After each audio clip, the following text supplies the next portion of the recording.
The dog had already put two people on the ground, a security officer with a torn sleeve, a trauma nurse with a bruised forearm, and now Corporal Hayden Mack stood between the animal and the rest of the emergency wing at Stonebridge Military Medical Center, arms out, voice low, repeating the same warning he'd been giving for the past 20 minutes. Nobody moves. You move. He moves. You don't want him to move. Ghost. A battle-trained Belgian Malinois who had survived 3 deployments and a mortar strike was bleeding from his left flank and shaking with a rage nobody in that room knew how to reach. Nobody except the woman already walking toward him. Before this story goes any further, if you've never watched one of these videos before, hit subscribe right now. Every week we bring you stories about people who got written off, pushed out, and underestimated, and what happened when the truth finally caught up. Hit the like button so more people find this, and drop a comment telling me what city or country you're watching from. I genuinely want to see how far this story travels. Now, back to Ghost. And the nurse nobody saw coming. The call came in at 11:42 p.m. on a Tuesday, which was the kind of hour when Stonebridge Military Medical Center ran on a skeleton crew and bad decisions. The trauma bay had been quiet for 3 hours, rare for a facility that serviced active duty personnel and veterans across 4 counties, and most of the night staff had settled into that dangerous kind of calm that made people slow. Nora Vasquez was not slow. She was restocking the supply cart in Bay 3 when the radio crackled and the dispatcher's voice came through, clipped and tense, the way it got when something had already gone sideways before the unit even arrived. Inbound, 2 minutes. Combat K9, field injury, handler accompanying. Security alert, animal is non-compliant and has responded aggressively to 2 prior contact attempts. She set down the gauze pack. Around her, 2 other nurses exchanged a look. Dr. Frederick Holst, the attending on duty, leaned out of his office doorway with the expression of a man deciding whether this counted as his problem. Non-compliant, he repeated. That's a dog. That's a military working dog, Nora said, already moving toward the bay entrance. Vasquez.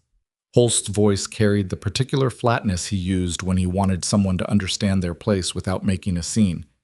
You're a trauma nurse. We have a veterinary team on call for exactly this situation. Let them handle it. Vet team is 40 minutes out. I checked when the call came in. He blinked. When did you? 2 minutes ago when the radio said inbound. She pulled a pair of gloves from her pocket. I'll be in the bay. She heard him mutter something behind her. She didn't catch all of it, but caught enough. Overstepping was in there somewhere, and probably liability. And she kept walking because neither of those words had ever once helped an injured animal get through a door.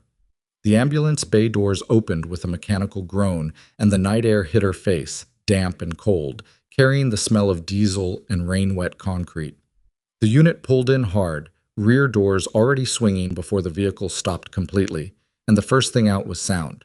A low, continuous sound that wasn't quite a growl and wasn't quite a whine, but lived somewhere between the two. The kind of sound that made the hairs on your arms stand up even if you didn't know why. Then the handler came out backward. Corporal Hayden Mack was broad-shouldered and looked like he hadn't slept in 2 days, which was probably accurate. He had one end of a short leash wrapped twice around his left forearm and both hands raised slightly in a posture that communicated to anyone watching. I am not in control of this situation, and I know it. Behind him, Ghost hit the concrete and the overhead lights caught him. 85 pounds of Belgian Malinois with a field dressing on his left flank, blood dried dark through the gauze, one eye tracking every person in the bay with the flat, constant calculation of a dog that had been trained to assess threats and currently considered everyone in the vicinity a threat. A security officer near the door shifted his weight. Ghost's head snapped toward him. The growl went up in pitch. Nobody moves, Max said, not loudly, not dramatically. Just factually, the way you'd say floor is wet or door's stuck. You move, he moves. You don't want him to move. The officer went still, smart. Nora studied the dog. She did it the way she'd learned to do things in a different life, before Stonebridge and before the white scrubs. Quietly, without making it obvious, cataloging details in the kind of order that mattered. The dressing on his flank was field applied, probably 4 to 6 hours old judging by the saturation level. He was bearing weight on all 4 legs, which meant the injury wasn't structural, or at least not critically so. His ears were flat but mobile, switching rapidly between stimuli. His breathing was elevated. His tail was low, not tucked. Aggression rather than fear, or rather aggression being used as a wall around fear, which was a different thing entirely and required a different approach. She walked toward him, not quickly, not slowly, just walked, the way you'd walk down a hospital corridor when you had somewhere to be. "Ma'am," Mac's voice sharpened, "I'd strongly advise—" "I heard your advisement." She kept her eyes on Ghost, not on Mac. "What's his name?" A beat. "Ghost." "How long since the injury?" 4, maybe 5 hours. We were 2 hours out from the nearest forward aid station when it happened. I dressed it in the field." "Did he eat or drink anything in the last 6 hours?" "Drank maybe half a bottle of water around hour 3. Wouldn't take food." She was 12 feet away now. Ghost had fixed on her. The growling had shifted. Not softer exactly, but different, like a frequency adjusting.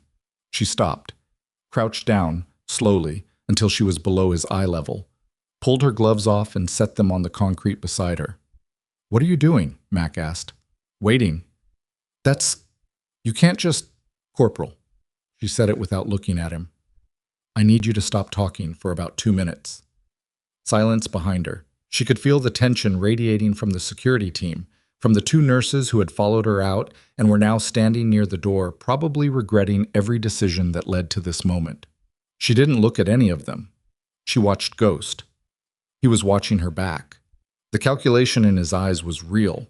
She'd seen people describe animal behavior in anthropomorphic terms her whole career, and she'd also spent enough time around working dogs to know that some of the anthropomorphism was actually just accurate. Ghost was thinking.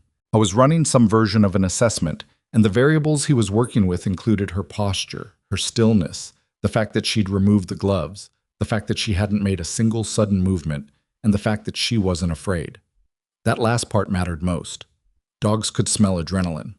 Military working dogs, especially the ones that had been in combat, had that capability honed to something close to a superpower. The fear coming off the security team was probably overwhelming to him. She'd worked to keep hers flat, not absent, because that wasn't realistic, and animals could detect the absence of normal physiological response almost as well as they could detect excess, just controlled. Level. The way she'd learned to keep it when a helicopter was going down and someone needed a tourniquet, and panic was the thing that would get everyone killed. Ghost took 1 step toward her. She didn't move. He took another, stopped. His nose worked the air. From behind her, she heard one of the nurses inhale sharply. She heard Mac make a sound like he was about to say something and then decide not to. Ghost crossed the last 8 feet in a slow, deliberate walk, head low, still assessing, and stopped 18 inches from her face. He was bigger up close. The scar along his muzzle that hadn't been visible from a distance was visible now, old, healed, from something that had happened on a deployment she'd never know the details of. His eyes were amber and exhausted in a way that had nothing to do with the hour. She didn't reach for him. She let him reach the decision. It took about 40 seconds. Then Ghost lowered his head and pushed his nose against the side of her hand. The sound Mac made behind her wasn't quite a word. She let her fingers rest against Ghost's jaw, not gripping, just present, and felt the tremor running through the animal. The sustained, bone-deep tension of a creature that had been in a state of combat readiness for so long it had forgotten what the alternative felt like. "Okay," she said quietly, to Ghost, not to anyone else. "I've got you. Potem." Getting him inside took another 20 minutes, and it wasn't smooth.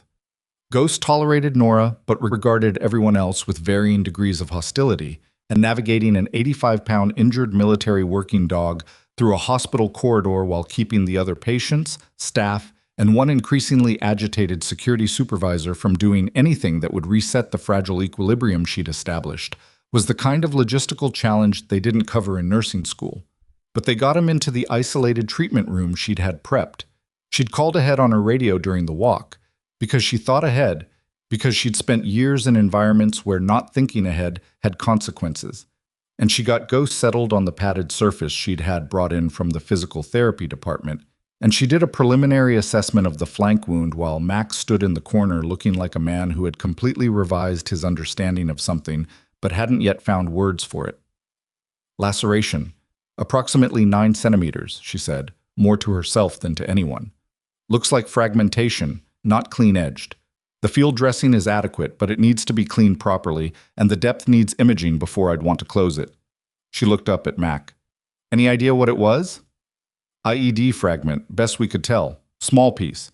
We were on a route clearance exercise. It was a training scenario that went bad. His jaw worked. Civilian contractor detonated a device that wasn't supposed to be live.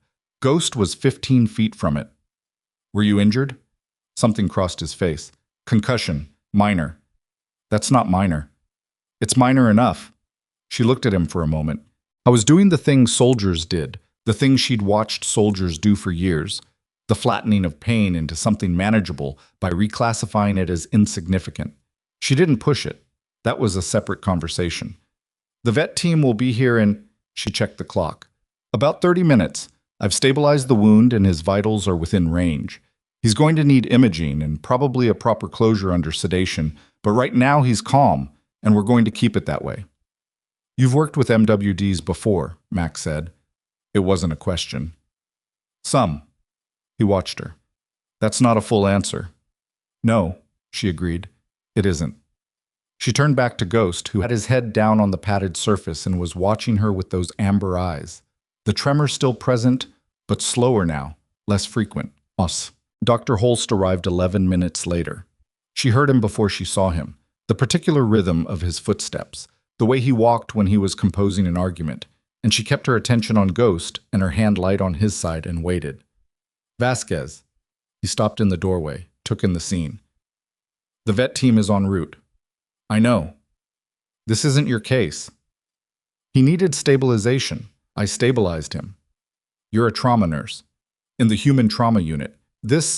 He gestured at Ghost with a frustration that probably made sense to him, is not in your scope.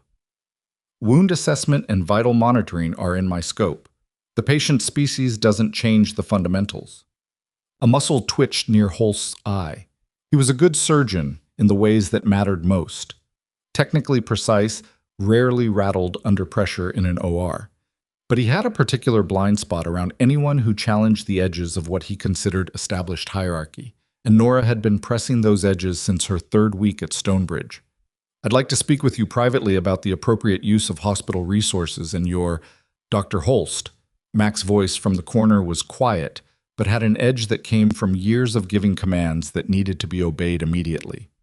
This woman stabilized my dog when nobody else in this building could. Whatever conversation you need to have with her, I'd appreciate it if you had it somewhere other than the room she's currently working in. Holst looked at the corporal, looked at Ghost, looked at Nora. He left. Nora didn't say anything. She heard Mac exhale behind her. Thank you, she said. You did the work, he said. I just moved him along. The veterinary team arrived at 12:34 a.m. Dr. Sarabeth Okafor, the on-call military vet, and her assistant, a young specialist named Torres, who went slightly pale when he saw Ghost, but recovered professionally.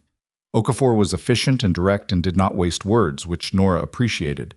She ran her own assessment, confirmed Nora's preliminary findings point for point without acknowledging she was doing so, and began the process of preparing Ghost for the sedation he'd need for imaging and closure.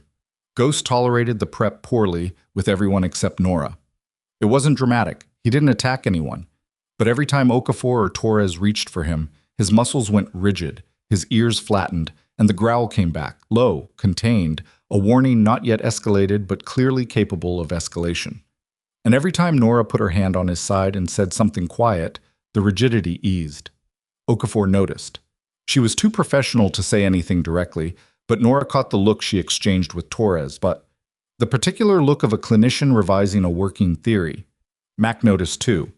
He'd moved from the corner to the doorway, and when Nora glanced at him during one of the tension and ease cycles, he had the expression of a man doing math he hadn't expected to have to do. You want to tell me now? He said, during a moment when Okafor had stepped out to consult on the imaging order, or later. Tell you what? How you did that. In the bay. He nodded toward Ghost. The way you came at him. The crouching down. The waiting. That's not hospital staff technique. No, she said. It isn't. Where'd you learn it? She was quiet for a moment, her hand moving in a slow, regular stroke along Ghost's neck. The dog's breathing was deep and even, the sedative starting to work. Forward operating base Keter, she said. But that's a long story. Mac's eyes sharpened. That's a Tier 2 support base. It was, she said. Past tense. Who were you with? She didn't answer immediately. Outside the room, she could hear the hospital resuming its regular rhythms. The PA system, the distant sound of a gurney, Holst's voice somewhere down the corridor doing what it usually did. The ordinary sounds of a place that had decided what she was a long time ago. I was a combat medic, she said finally, attached to special operations evacuation teams, 3 rotations. A beat. I left the military 5 years ago. Mac was very still. After I left, she continued, I finished my nursing degree, came here. She glanced at him. The hospital knows I was in the military. They don't know the specifics, and I don't talk about it because every time I've mentioned having field experience, someone finds a reason to make it a problem. Holst.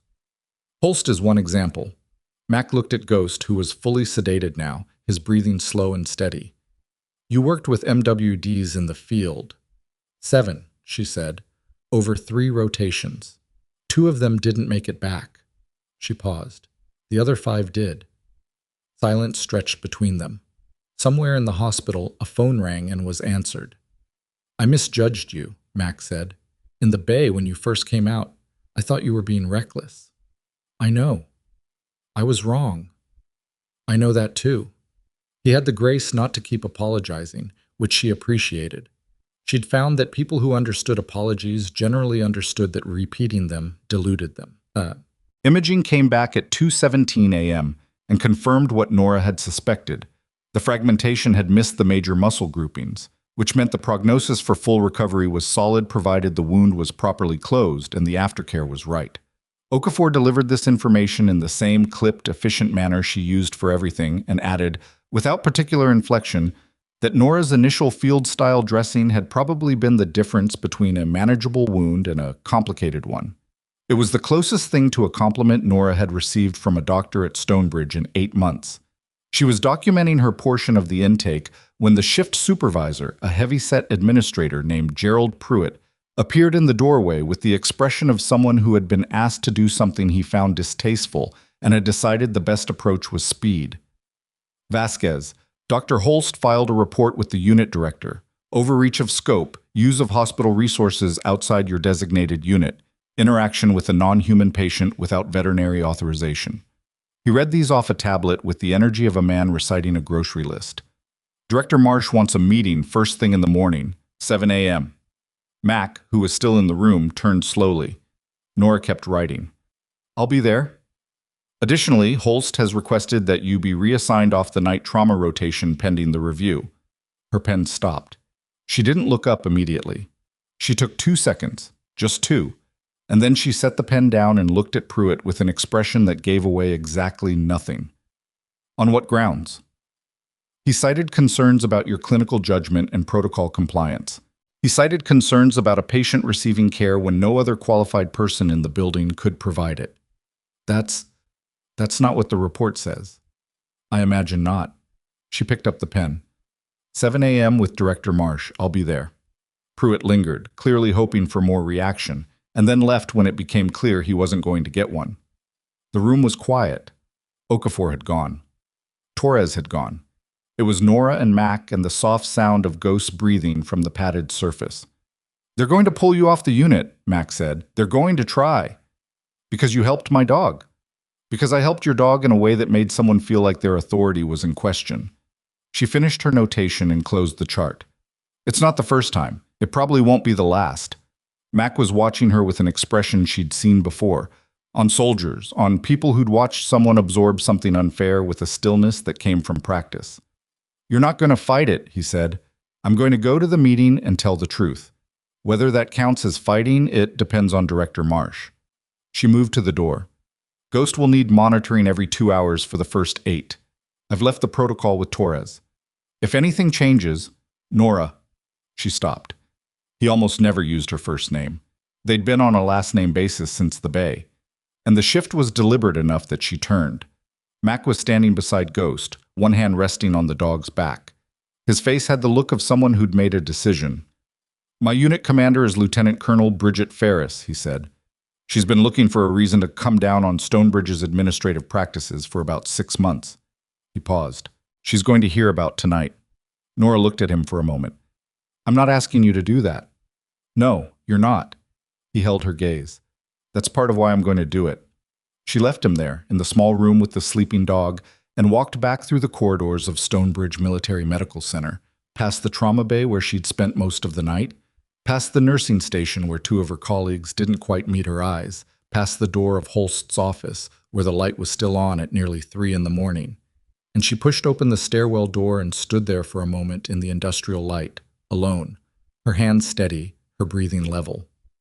5 years out of the field, and she still ran the same mental calculation at the end of every bad situation. Who's down? What's the priority? What's the next move? Old habits. The kind that didn't care if you were in a combat zone, or a hospital corridor, or a stairwell that smelled like cleaning solution. Down the hall, she heard the sound of a door opening. Then Pruitt's voice. Additional incident, security team is saying the dog responded to her specifically, which Holst is flagging as... She didn't catch the rest, but she caught enough. They were already building the case. Whatever had happened in that bay, whatever Ghost had decided about her in 40 seconds that he hadn't decided about anyone else in 8 months, was being filed somewhere under irregularity and liability and the particular brand of institutional logic that turned extraordinary things into problems to be managed. She started up the stairs. At the top of the first landing, her phone buzzed. Unknown number, which usually meant she didn't answer it. She looked at it for 2 seconds, thinking of Mac's face when he'd said Lieutenant Colonel Bridget Ferris with that specific weighted calm. She answered. The voice on the other end was a woman's, professional, unhurried, with the particular cadence of someone who had spent a long time being the most important person in any room they entered. Is this Nora Vasquez? It is.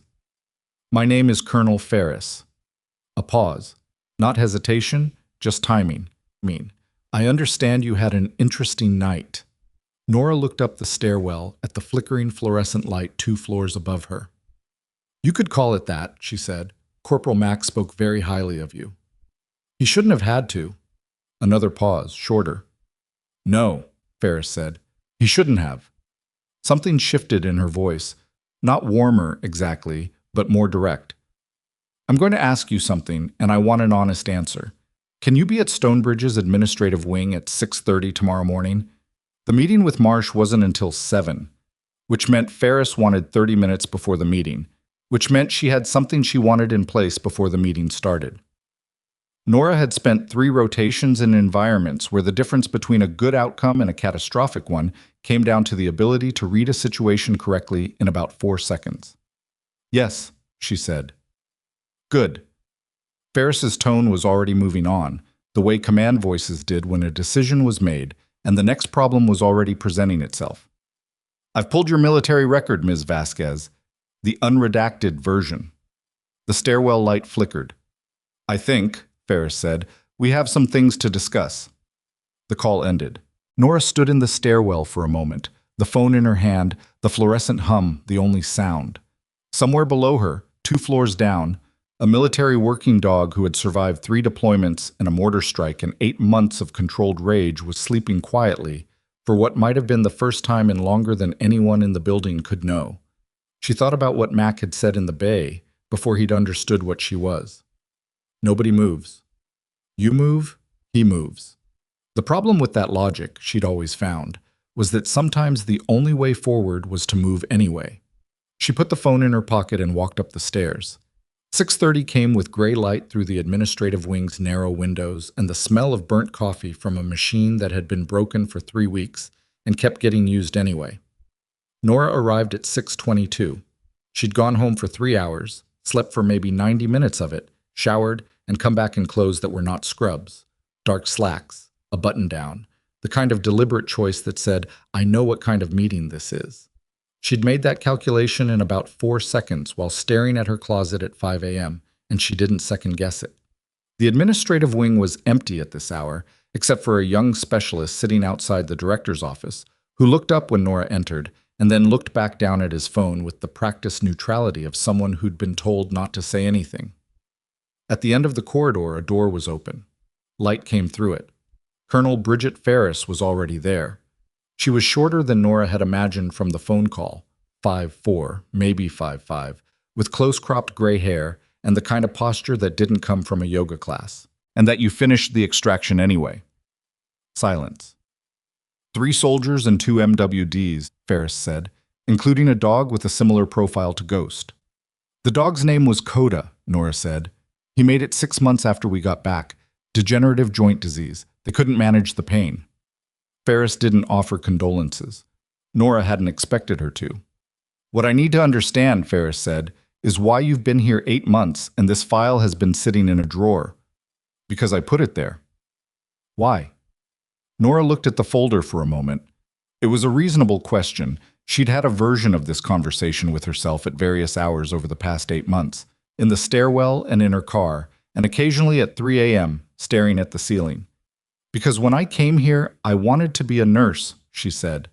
Not a veteran, not a case study, not the person with the interesting backstory that makes everyone else feel a certain way. She paused. It didn't work out the way I planned. Holst. Among others. Ferris closed the folder. Holst's report is on Marsh's desk. It's going to recommend your removal from the trauma night rotation and a formal review of your scope compliance. I know. And you're planning to go into that meeting and do what exactly? Tell the truth? Ferris studied her. The truth that you stabilized a military working dog because no one else in the building was qualified to and the vet team was 40 minutes out. Yes. Which Holst will characterize as insubordination and resource misuse. Yes. And you're prepared to let that characterization stand without... No, Nora said. I'm prepared to correct it. There's a difference. She held Ferris's gaze. I'm not going to perform humility I don't feel. I made the right call and I can explain in clinical terms why it was the right call. If Director Marsh can't follow that logic, then we have a larger problem than my rotation assignment. The corner of Ferris's mouth moved. It wasn't quite a smile. Corporal Mack said you were direct. He said I was reckless. He said that first. She tapped the folder. He revised. Nora glanced at the clock on the wall. 19 minutes to 7. What's the reason you wanted to meet before the meeting? She asked. Not the background. I understand why you wanted the background. What do you actually need from me? Ferris was quiet for a moment. Then, Ghost's injury evaluation is going to trigger a fitness for duty assessment. That assessment will determine whether he returns to active service or is retired. She let that sit. The assessment process at this facility is managed by Dr. Holst's unit. Nora went still. Meaning, Ferris said, that the same physician filing a report against you tonight is the physician whose office will sign off on whether Ghost goes back to work or gets retired to a kennel facility. She said kennel facility with a neutrality that didn't quite mask what was underneath it. Mac has 18 months left on his service contract and has been partnered with Ghost for 4 years. If Ghost is retired, Mac's unit loses their primary K9 asset, and Mac, in his own words, will spend the rest of his contract doing administrative work he is not suited for. And if Ghost's assessment is prejudiced by whatever Holst is building against me tonight, then we have a problem that goes beyond your rotation, Ferris said. The weight of it settled. Nora was good at understanding systems, how they were supposed to work, and how they actually worked, and where the gap between the two created consequences for people who didn't have enough leverage to protect themselves. She'd had to be good at it, because she'd spent most of her career in environments where the systems were imperfect and the consequences were severe. What can you do? She asked. Formally, I can request that the fitness assessment be transferred to an independent veterinary panel rather than processed through Holst's unit. Ferris met her eyes. Informally, I can make enough noise about Stonebridge's administrative practices that Marsh will want this resolved quickly and quietly, which means making sure the record on what happened last night is clear before that meeting starts. My incident documentation, and Mac's statement, which I have. She tapped the folder again. And Torres's intake notes, which corroborate your assessment point for point, and which Torres submitted without knowing I'd asked for them. Nora looked at her. You've been building this for 6 months. I've been looking for a complete picture, Ferris said, which wasn't quite the same thing, and both of them knew it. Last night gave me the last piece. She stood. Be ready to be specific in that meeting, not general, specific. Clinical justification, timeline, outcome. Holst is going to speak in administrative language. You speak in medical language and make him translate. That'll frustrate him. That's the intention. Director Wallace Marsh was a man who had built his entire professional identity around the appearance of calm deliberation. And Nora had learned in the first week that this appearance was largely accurate. He was genuinely calm, genuinely deliberate, and almost entirely conflict-averse, which in an administrative director was a quality that cut in multiple directions depending on who walked into his office and what they were carrying. At 7 a.m., what they were carrying was Holst, with a printed copy of his report and the practiced righteousness of someone who had already decided how this meeting ended. Pruitt, who was there presumably as a witness and who looked like he regretted being there. Nora, with her incident documentation and 3 hours of sleep. And Colonel Ferris, who had followed Nora into the meeting room without anyone explicitly inviting her, and whom nobody had asked to leave because she was in uniform and had the kind of presence that made asking her to leave feel like a project nobody wanted to start. Marsh looked at Ferris for a moment when she entered. "Colonel?" "Director Marsh." She sat. That was all. Holst's eyes moved between Ferris and Nora with the expression of a man revising a calculation. He recovered quickly. Nora gave him that. "I'll keep this brief," Holst said. "Last night, Nurse Vasquez intervened with a non-human patient outside her designated unit and scope of practice, used hospital resources without authorization, and did so in a way that created liability exposure for this facility. I've documented the specifics." He slid the report across the table toward Marsh. Marsh looked at it, looked at Nora. "Ms. Vasquez." "The military working dog arrived at 11:42 p.m., Nora said. The veterinary team on call was 40 minutes from the facility. The animal had a field-applied wound dressing that was approximately 5 hours old, showing signs of seepage, with vitals indicating elevated distress. He had responded aggressively to 2 prior contact attempts by staff. She kept her voice even and clinical. "I performed a preliminary wound assessment and vital monitoring, which brought the animal's distress level to a manageable baseline before the veterinary team arrived. Dr. Okafor's intake notes, which I've provided, confirmed that my assessment was accurate and that the field dressing I applied, consistent with the one already in place, was appropriate." "You're not a veterinarian," Holst said. "I'm not. I'm a registered trauma nurse with field experience in military working dog care. The clinical interventions I performed, wound assessment, vital monitoring, behavioral de-escalation, fall within the scope of trauma nursing with appropriate context." She met his eyes. "If the veterinary team had been on site, I would have deferred to them. They weren't. The appropriate response was to wait. The appropriate response was to prevent a deteriorating situation from becoming a critical one." She kept her voice level. Not cold, just flat. The tone that came from saying something true without needing the room to feel it. "Which I did."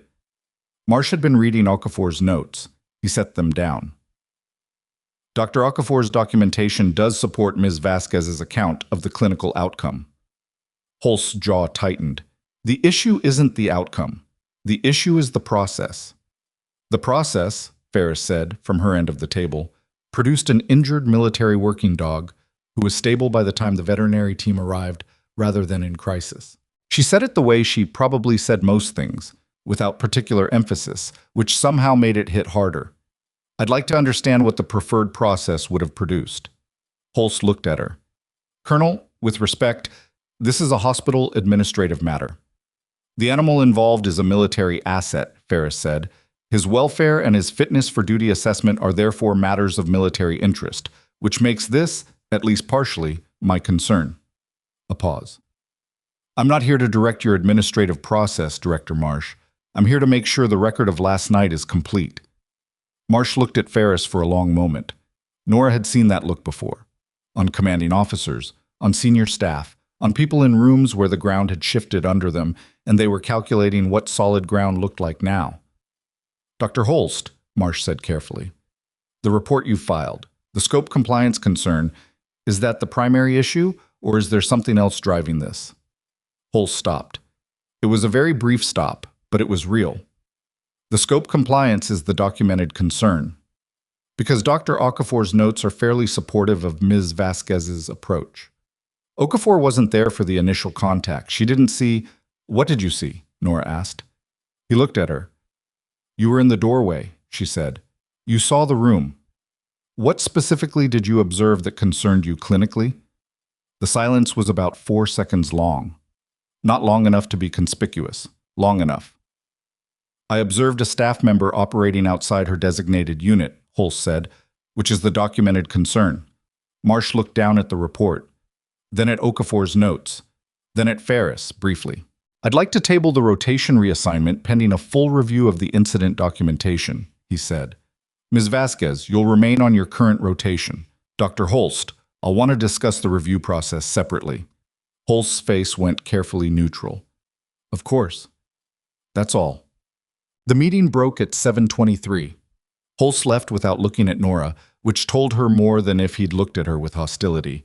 Pruitt followed him with the energy of a man who wanted to be somewhere else. Ferris stood and buttoned her jacket and said to Nora, "Walk with me," which was not a question. They went through the corridor and out through a side exit that opened onto a small concrete terrace with a view of the parking structure. The morning light was still gray and thin. Ferris stopped at the railing and looked out. Marsh will table the rotation reassignment, she said. He's not going to formally overturn Holst's report. He doesn't have the appetite for that confrontation. But he'll let it sit in a drawer until the review process makes it moot. Which buys time but doesn't solve the problem. Correct. She turned. Holst is going to find another angle. That's what people like him do when the first approach doesn't work. He'll look for something you've done that's actually outside scope, or he'll document a pattern from historical incidents, or he'll... She stopped. You know this already. I've been in this hospital 8 months, Nora said. Yes. Then you know that whatever protection last night bought you is temporary. Yes. Ferris studied her.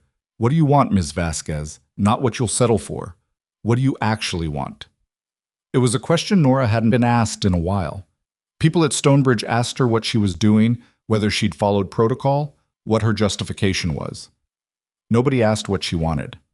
I want to do the work, she said, not the version of the work that fits in the box someone else drew, the actual work, the thing I'm good at, which is keeping people, and occasionally animals, from dying in situations where someone without field experience would lose them. That's a precise definition. It took me a while to get there. Ferris was quiet for a moment. Behind them, the door opened and closed as someone else came out and then went back in, apparently deciding the terrace was occupied. The traffic on the road beyond the parking structure was picking up, the morning commute starting to build. Ghost fitness assessment, Ferris said. I've requested the transfer to an independent panel. That process takes about 10 days to formalize. She paused. In the meantime, the preliminary behavioral evaluation is still scheduled for this Thursday. That evaluation determines whether he's flagged as a rehabilitation candidate or a retirement candidate going into the formal assessment. Who conducts the preliminary? The hospital's animal behavior consultant, a Dr. Marcus Fenn. Nora knew the name. She'd seen it on a board listing in the veterinary annex. She'd been building a mental map of the facility for 8 months out of habit, the way she built mental maps of everything. I don't know his work. He's competent, Ferris said. He's also operating with incomplete information about Ghost's behavioral history. The field records from Ghost's last deployment are complicated.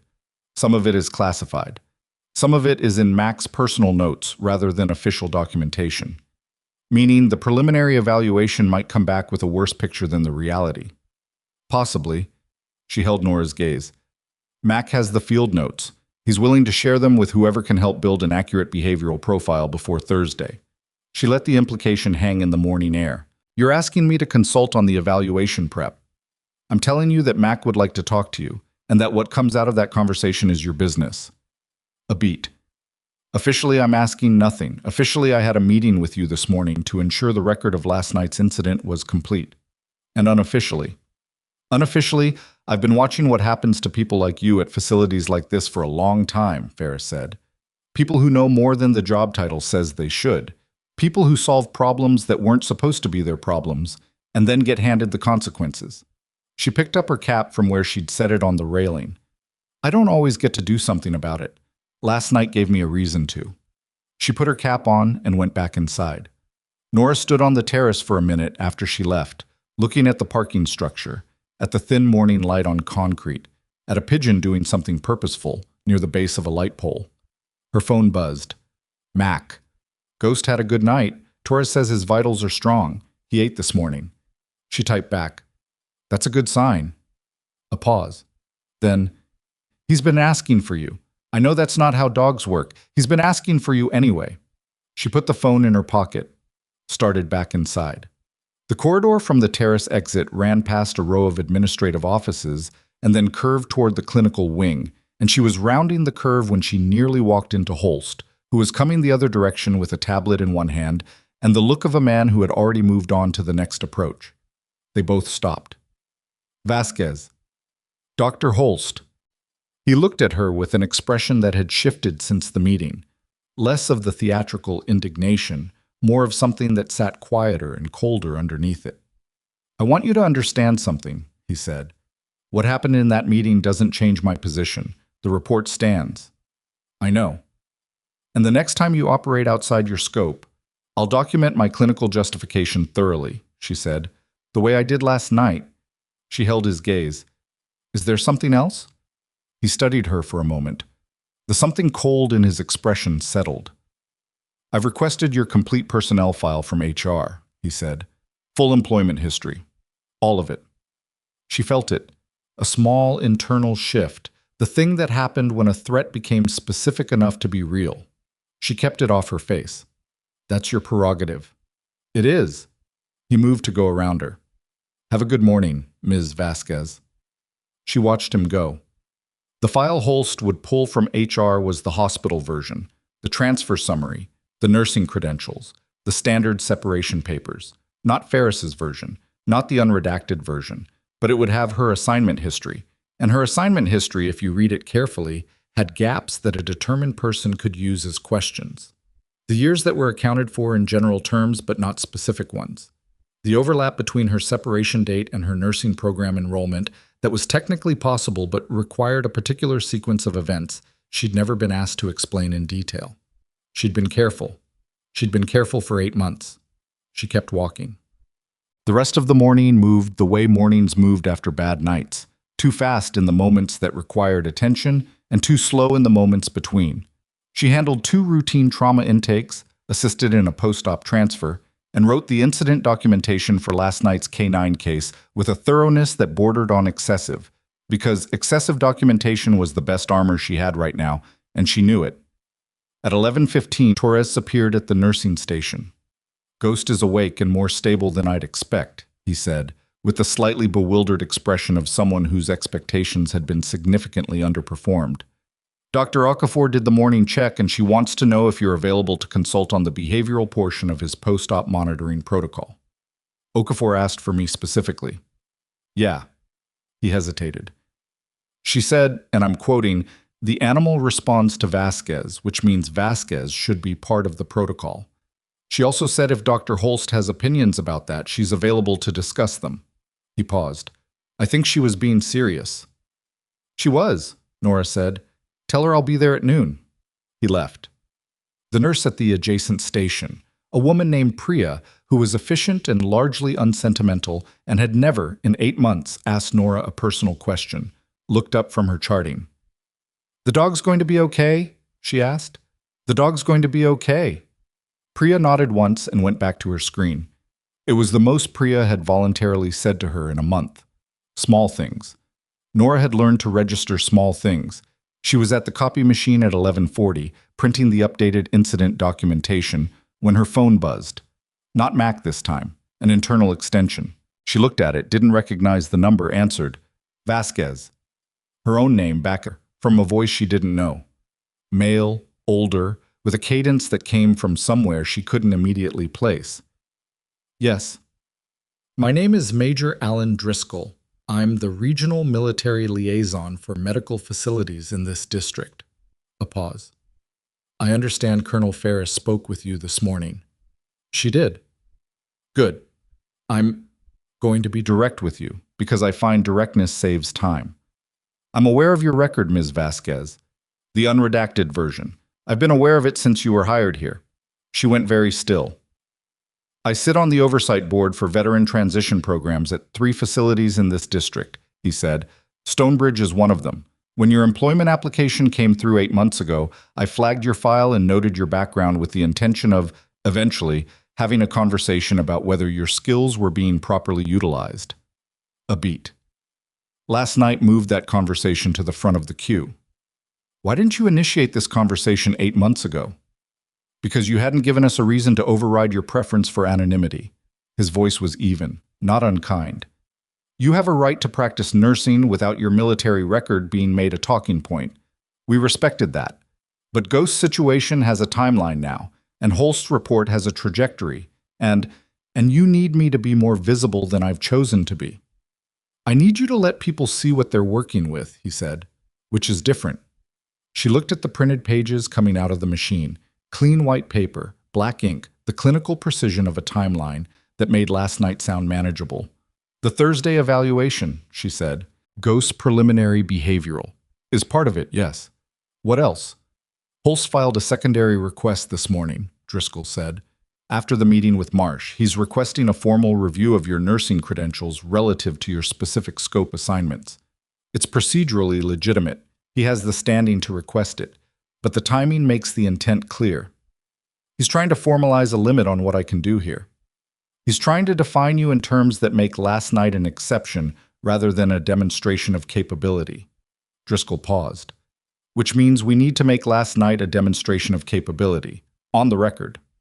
Outside the copy room window, a maintenance crew was working on a section of the parking lot. She watched one of them, a young guy in an orange vest, wrestling with a piece of equipment that wasn't cooperating. He tried 3 different approaches in about 20 seconds, none of them working, and then stopped, looked at the equipment, and tried something entirely different that she couldn't quite see the logic of from this angle. It worked. What do you need from me? She said. I need you to agree to a formal credentials review, Driscoll said. Not Holst's review. A military-adjacent credentials evaluation that documents your full qualification set. Combat medical certification, MWD care experience, field intervention history, all of it. That review would make my military record part of my professional record here. Yes. Which I've specifically avoided. Which you've specifically avoided, he agreed. And which, as of this morning's meeting, is no longer a sustainable position. She knew that. She'd known it when Holst mentioned the personnel file. She'd known it earlier than that, probably. Maybe the moment she'd walked out of that ambulance bay in the dark and felt the weight of everyone watching and understood that what had just happened was not going to stay small. Give me 24 hours, she said. I can do that. And I want Mac in the loop. He deserves to know what's happening with Ghost's assessment process. Agreed. A pause. For what it's worth, Ms. Vasquez, and I understand this may not carry much weight from someone who waited 8 months to make this call. The voice shifted slightly, something more human in it. You should have been having this conversation a long time ago. I know, she said. She hung up, collected her pages, and stood in the copy room for a moment with the hum of the machine the only sound. 24 hours. She thought about Ferris's question on the terrace. What do you actually want? She'd given the answer she believed, but there was a version underneath it, a quieter version, the one she didn't say out loud, that had more to do with the 7 months she'd spent watching people like Holst define what she was allowed to be, and the specific bone-deep exhaustion of being careful. She was tired of being careful. She picked up her pages and went to find Ghost. I was awake when she came in, post-op, and quieter than the night before. The sharp, aggressive edge, worn down by the sedation and the wound management, and probably, she suspected, by the simple fact of having slept. Mac was there, sitting in the chair in the corner, with the particular stillness of someone who had spent a lot of hours in that chair and would spend more. Ghost's head came up when she entered. Not the snapping alertness of threat response, just the head coming up, the amber eyes finding her, the ears moving forward. Hey, she said to Ghost. He didn't eat for Torres this morning, Mac said. He ate for me. That's consistent with where he is. He's still calibrating who's safe. She moved to the side of the exam surface and ran her fingers along Ghost's jaw. He leaned into it. His color looks better. Okafor said the wound is clean. It is. She checked the dressing with a clinical eye, saw Torres had changed it that morning and done it right. Thursday's evaluation. I want to read Mac's field notes on his behavioral history. Can you bring them tomorrow? Mac looked at her. He'd been briefed. She could see it in his face, the particular look of someone who understood the shape of what was happening without having been told all of it. Ferris, he said. And Driscoll. He absorbed that. Driscoll, I know. He's solid. A pause. How bad is Holst's play? Bad enough that I'm going to have to stop hiding. Mac was quiet for a moment. You were hiding. I was choosing my own terms, she said. It amounts to the same thing. He looked at Ghost, who had put his head back down but was still watching Nora with those amber eyes. He was hiding too, Mac said. After we got back. 8 months of whatever that was. Not hiding exactly. More like building walls so high nobody could see over them. I know. She watched Ghost breathe. I know what that looks like. The room was quiet in the way rooms in hospitals were quiet. Not silent, but stripped of the sounds that meant active crisis. The hum of equipment, the distant PA, the building doing what buildings did. The notes are in my kit, Max said. I'll have them here by 7 tomorrow morning. She nodded. I need everything, not just the good parts. If there were incidents, difficult behaviors, things that look bad on paper without context, I need those too. I can't build an accurate picture if I'm only working from the flattering version. He nodded. There's one incident in the notes that... He stopped, looked at her. I'll explain it tomorrow. It's not what it looks like, but it looks bad. I'll need the full context. You'll have it. She stayed another 20 minutes, monitoring, checking, letting Ghost settle into the reality of her presence without making any demands of it. This was part of what she'd learned in 3 rotations that no classroom had taught her. That sometimes the most clinically significant thing you could do was exist near a frightened creature without wanting anything from it.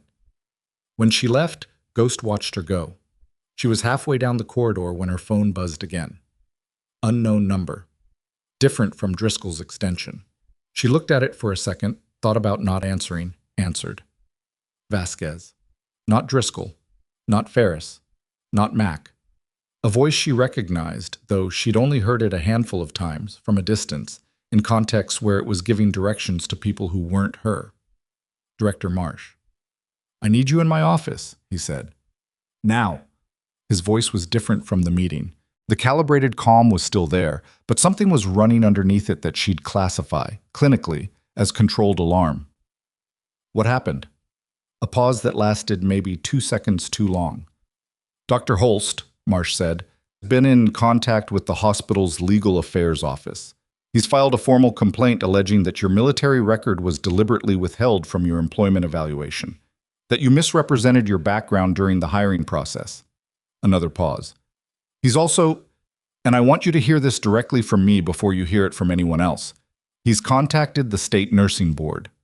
The corridor was empty except for her and the sound of the building. The allegation, Marsh said carefully, is credential fraud. The nursing board. Nora stood in the empty corridor and let that land. Not the panic version of landing, not the thing that made people's hands shake and their thinking go thin, just the actual weight of it, set down somewhere in her chest where she could measure it accurately. Credential fraud was a specific allegation. It had a specific meaning in the context of nursing licensure. It meant misrepresentation of qualifications during the application process. The kind of charge that, if it stuck, didn't result in a suspension. It resulted in revocation. I'll be there in 5 minutes, she said. She hung up and stood still for exactly 3 more seconds, because 3 seconds was what she allowed herself when something hit hard enough to need acknowledgement. Then she put the phone in her pocket and walked. Marsh's office was on the 2nd floor of the administrative wing, corner room, the kind of office that signaled institutional weight without being ostentatious about it. The door was open when she arrived. Marsh was behind his desk. Pruitt was in the chair to the left, and in the chair to the right, which she hadn't expected, was a woman she didn't recognize, mid-50s, a dark blazer, a legal pad on her knee, with the particular stillness of someone whose professional role required her to observe before she spoke. Ms. Vasquez, Marsh gestured to the chair across from him. This is Deborah Stills. She's our director of legal affairs. Nora sat. She looked at Stills, who looked back with the measured neutrality of a person who was simultaneously on the hospital side and aware that the situation was more complicated than the person who'd called her had represented it. Dr. Holst's complaint was filed at 10:47 this morning, Stills said, without preamble. The allegation is that during your employment application process, you omitted material information about the nature of your military service, specifically the classified portions of your record, in a way that constitutes a misrepresentation of your professional background. I didn't omit anything that was required on the application, Nora said. The application asked for a complete employment history. My employment history lists my military service, my separation date, and my MOS designation. I was a combat medic, E4, honorably discharged. All of that is on the application. Stills made a note. The classified commendations are classified. I'm legally restricted from disclosing them on a civilian job application without the appropriate declassification process. She held Stills's gaze. I didn't list them. I also didn't claim to have them. I omitted what I'm required to omit. That's not fraud. Pruitt shifted in his chair. Marsh was doing the thing he did when he was deciding something. Very still, hands flat on the desk, looking at a fixed point that wasn't anyone in the room. The nursing board contact, Stills said. Dr. Holst reached out directly to a board liaison this morning. We became aware of it approximately 40 minutes ago. A beat. That's irregular. The standard process for a credential concern would be an internal review first. He bypassed the internal process deliberately, Nora said, because the internal process this morning didn't go the way he wanted. Stills didn't disagree. Be that as it may, the contact has been made, which means the board is aware of the allegation regardless of its merit, and the hospital now has to respond. She set her pen down. Ms. Vasquez, I need to understand something. The discrepancy in your record, the gap between what the hospital's file shows and what Colonel Ferris brought to this morning's meeting. Can you explain that to me clearly? The gap isn't a discrepancy, Nora said. It's a classification boundary. My service record has a public portion and a restricted portion. The public portion is what I disclosed. The restricted portion contains operational details I'm not authorized to share unless formally cleared to do so. And the commendations. 2 of the 6 are classified. The other 4 are listed in my separation paperwork under general terms. She paused. If you pull my DD 214, which is the standard separation form, you'll see service commendations noted. The application asked if I had received commendations. I said yes. What the application didn't ask, because it can't, legally, is for the specific nature of classified operational recognition. Stills was writing quickly now. Marsh had moved from his fixed point and was looking at Nora with an expression that was harder to read than usual. The allegation, Marsh said quietly, is that the scope of your experience makes you, and I'm quoting the complaint, significantly overqualified for the nursing role as represented, suggesting the position was sought as a means to access the facility's military patient population under a misrepresented credential profile. The room was quiet. Nora processed that. Not the surface of it. The surface was bureaucratic language wrapped around an insinuation, but the actual structure of what Holst was building. He wasn't just trying to limit her scope.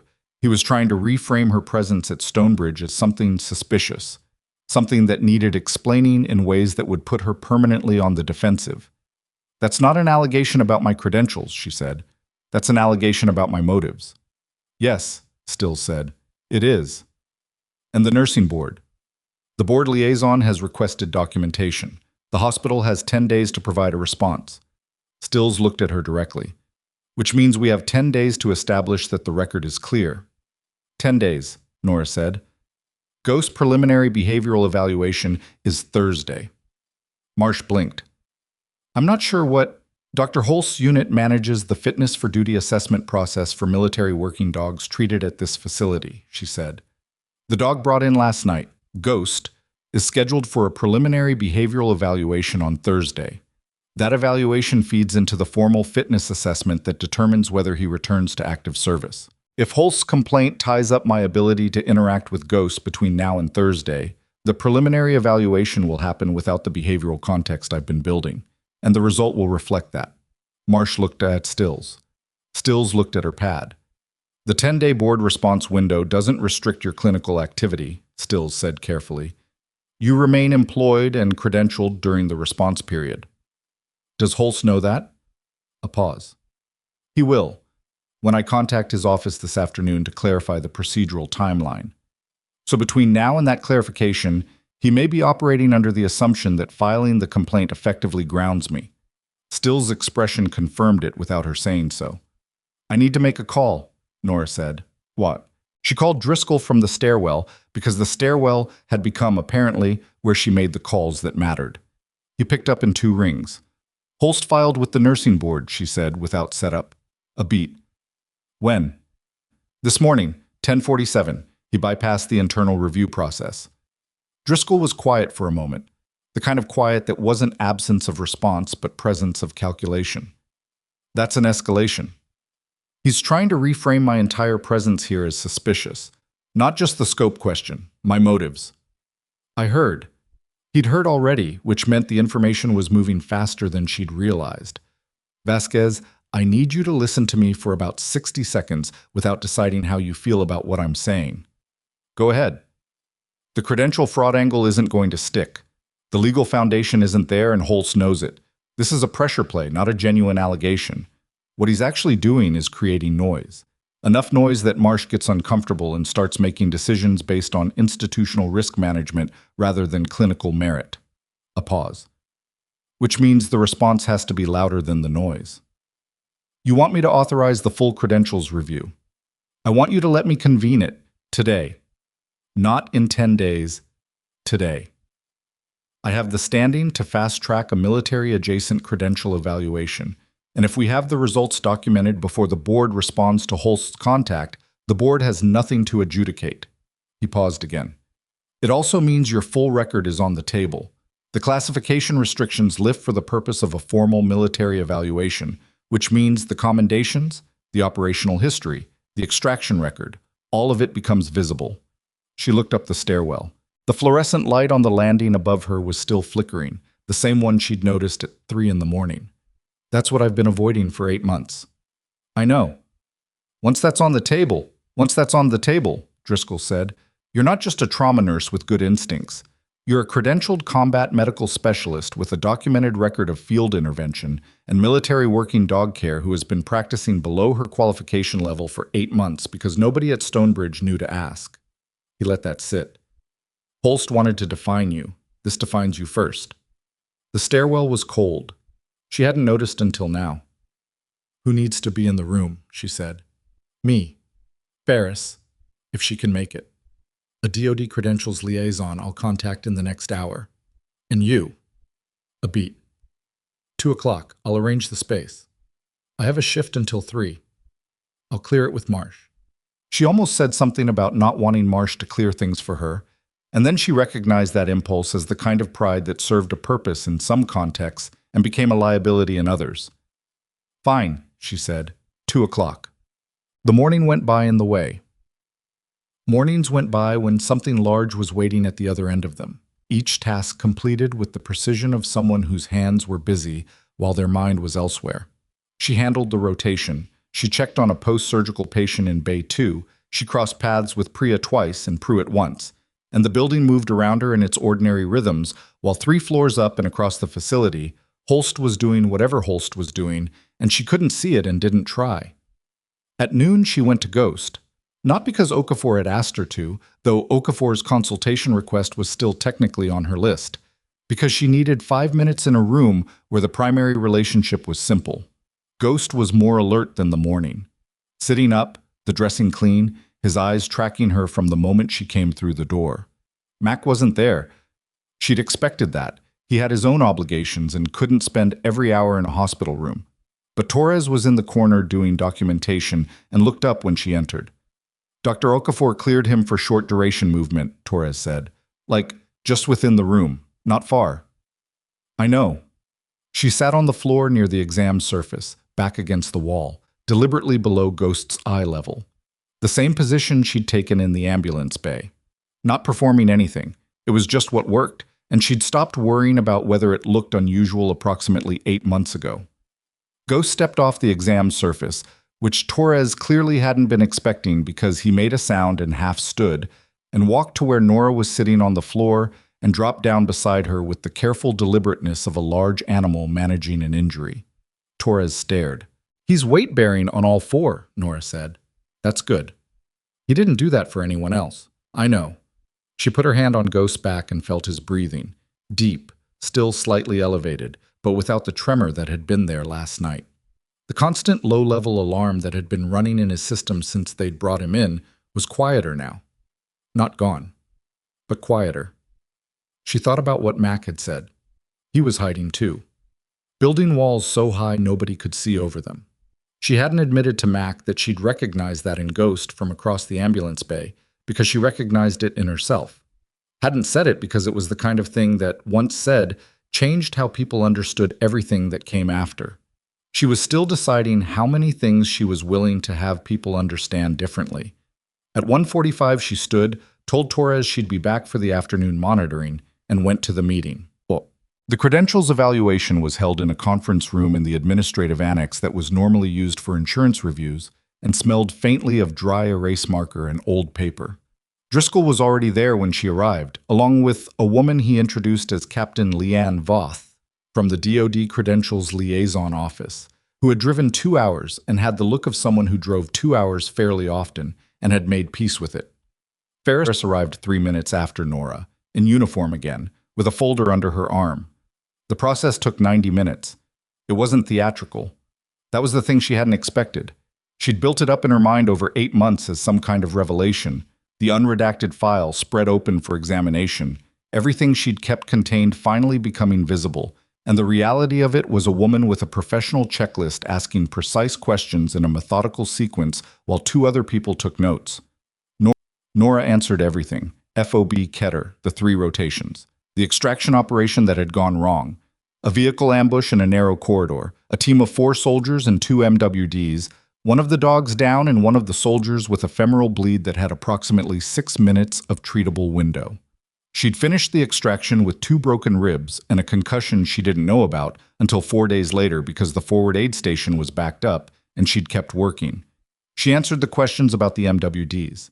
The 7 dogs across 3 rotations, their behavioral profiles, the specific interventions she'd used, the ones she'd adapted from human trauma response because the resources weren't there to do it by the book. Voth wrote without commenting. Ferris, at one point, made a small sound that wasn't quite anything definable. The commendations, Voth said. I have the classified notation. For the record, can you characterize the nature of those commendations without specifying operational details? One was for the extraction operation. One was for a prior incident involving a compromised K9 unit and a hostile contact situation. In both cases, the commendation was for performing medical intervention under direct threat conditions. She paused. The second one, the K9 incident, I was the only medic within a 2-kilometer radius. The dog's handler had been incapacitated. I managed the intervention alone. The room was quiet for a moment. And you were, Voth checked her notes, 24 years old. Yes. More writing. Then Voth looked up. Ms. Vasquez, in my assessment, there is no basis for a credential fraud allegation. Your disclosures on the employment application were accurate, legally appropriate given classification restrictions, and fully consistent with your documented record. She closed her folder. I'll have the formal evaluation submitted to the State Nursing Board and to this facility's Legal Affairs Office by end of business today. Thank you, Nora said. Don't thank me, Voth said. This should have been done 8 months ago. The classification restrictions aren't a barrier to this process. This process exists specifically to navigate them. She looked at Driscoll with an expression that wasn't accusatory, but wasn't gentle either. Someone should have initiated it when she was hired. Driscoll accepted that without arguing. Agreed. She was back at Ghost's monitoring at 4:15 when Mac came through the door with his field notes, a day early, and the expression of a man who had heard things he was still processing. Ferris briefed me, he said, about the board complaint. Voth's evaluation goes to the board today. She checked Ghost's dressing, which was clean and holding. It should neutralize the complaint. Should. He sat in the corner chair. Holst isn't done. No, she said. He isn't. What's his next move? Thursday's preliminary evaluation. She looked at Mac. If he can't discredit me through the board complaint, he'll try to make sure Ghost's behavioral assessment goes badly. Not by direct interference. He's too careful for that. He'll do it by controlling the context, making sure Fenn evaluates Ghost with incomplete information, which means the presentation is worse than the reality. Mac was quiet. And if the preliminary comes back as a retirement recommendation, then the formal assessment panel starts from a biased baseline. She met his eyes. It's not impossible to overcome, but it's significantly harder.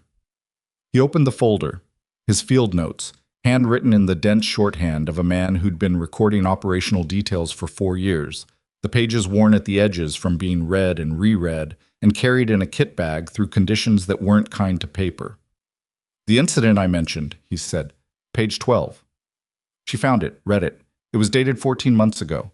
A training exercise that had gone wrong. A miscommunication in a live scenario drill had put Ghost into a situation where he'd engaged a civilian contractor playing a target role, and the contractor had needed medical attention. The contractor had not been seriously injured. Ghost had been pulled from the exercise and assessed. The assessment had cleared him for continued service with additional behavioral monitoring. The contractor filed a complaint, Max said. It's in the record. Ghost's name is in it. When Fenn pulls his service documentation, that's going to be one of the first things he sees. Because it's flagged. Because the contractor's legal team made sure it was flagged. He looked at the notes in her hands. The context is that the exercise scenario was designed poorly. The scent trail Ghost was working was contaminated with the contractor's scent from an earlier phase of the drill. Ghost was following a legitimate trail, not deviating from protocol. The AAR confirmed that. But the AAR isn't flagged. The complaint is. Nora set the page down. This was what Driscoll had meant about the incomplete picture. Not missing information exactly, but information that existed in 2 separate drawers where only one of them was easy to open. I need a written summary from you, she said. The full sequence. Exercise design, scent contamination, AAR findings, dates, names, everything. I want Fenn to have it before Thursday. I can have it tonight. And I need the names of the assessment officers who signed the AAR. Mac gave her a look. You're going to contact them. I'm going to ask Driscoll to contact them, she said. I'm going to stay in my lane. I'm just going to make sure my lane includes the information it needs. He almost smiled. It was the first time she'd seen anything close to it from him. You're better at this than you let on. I've had practice, she said, at situations where someone had all the leverage and I had to find the gap. He handed her the folder. The rest of it's in there.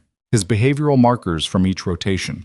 The things that look like aggression on paper but aren't, in context.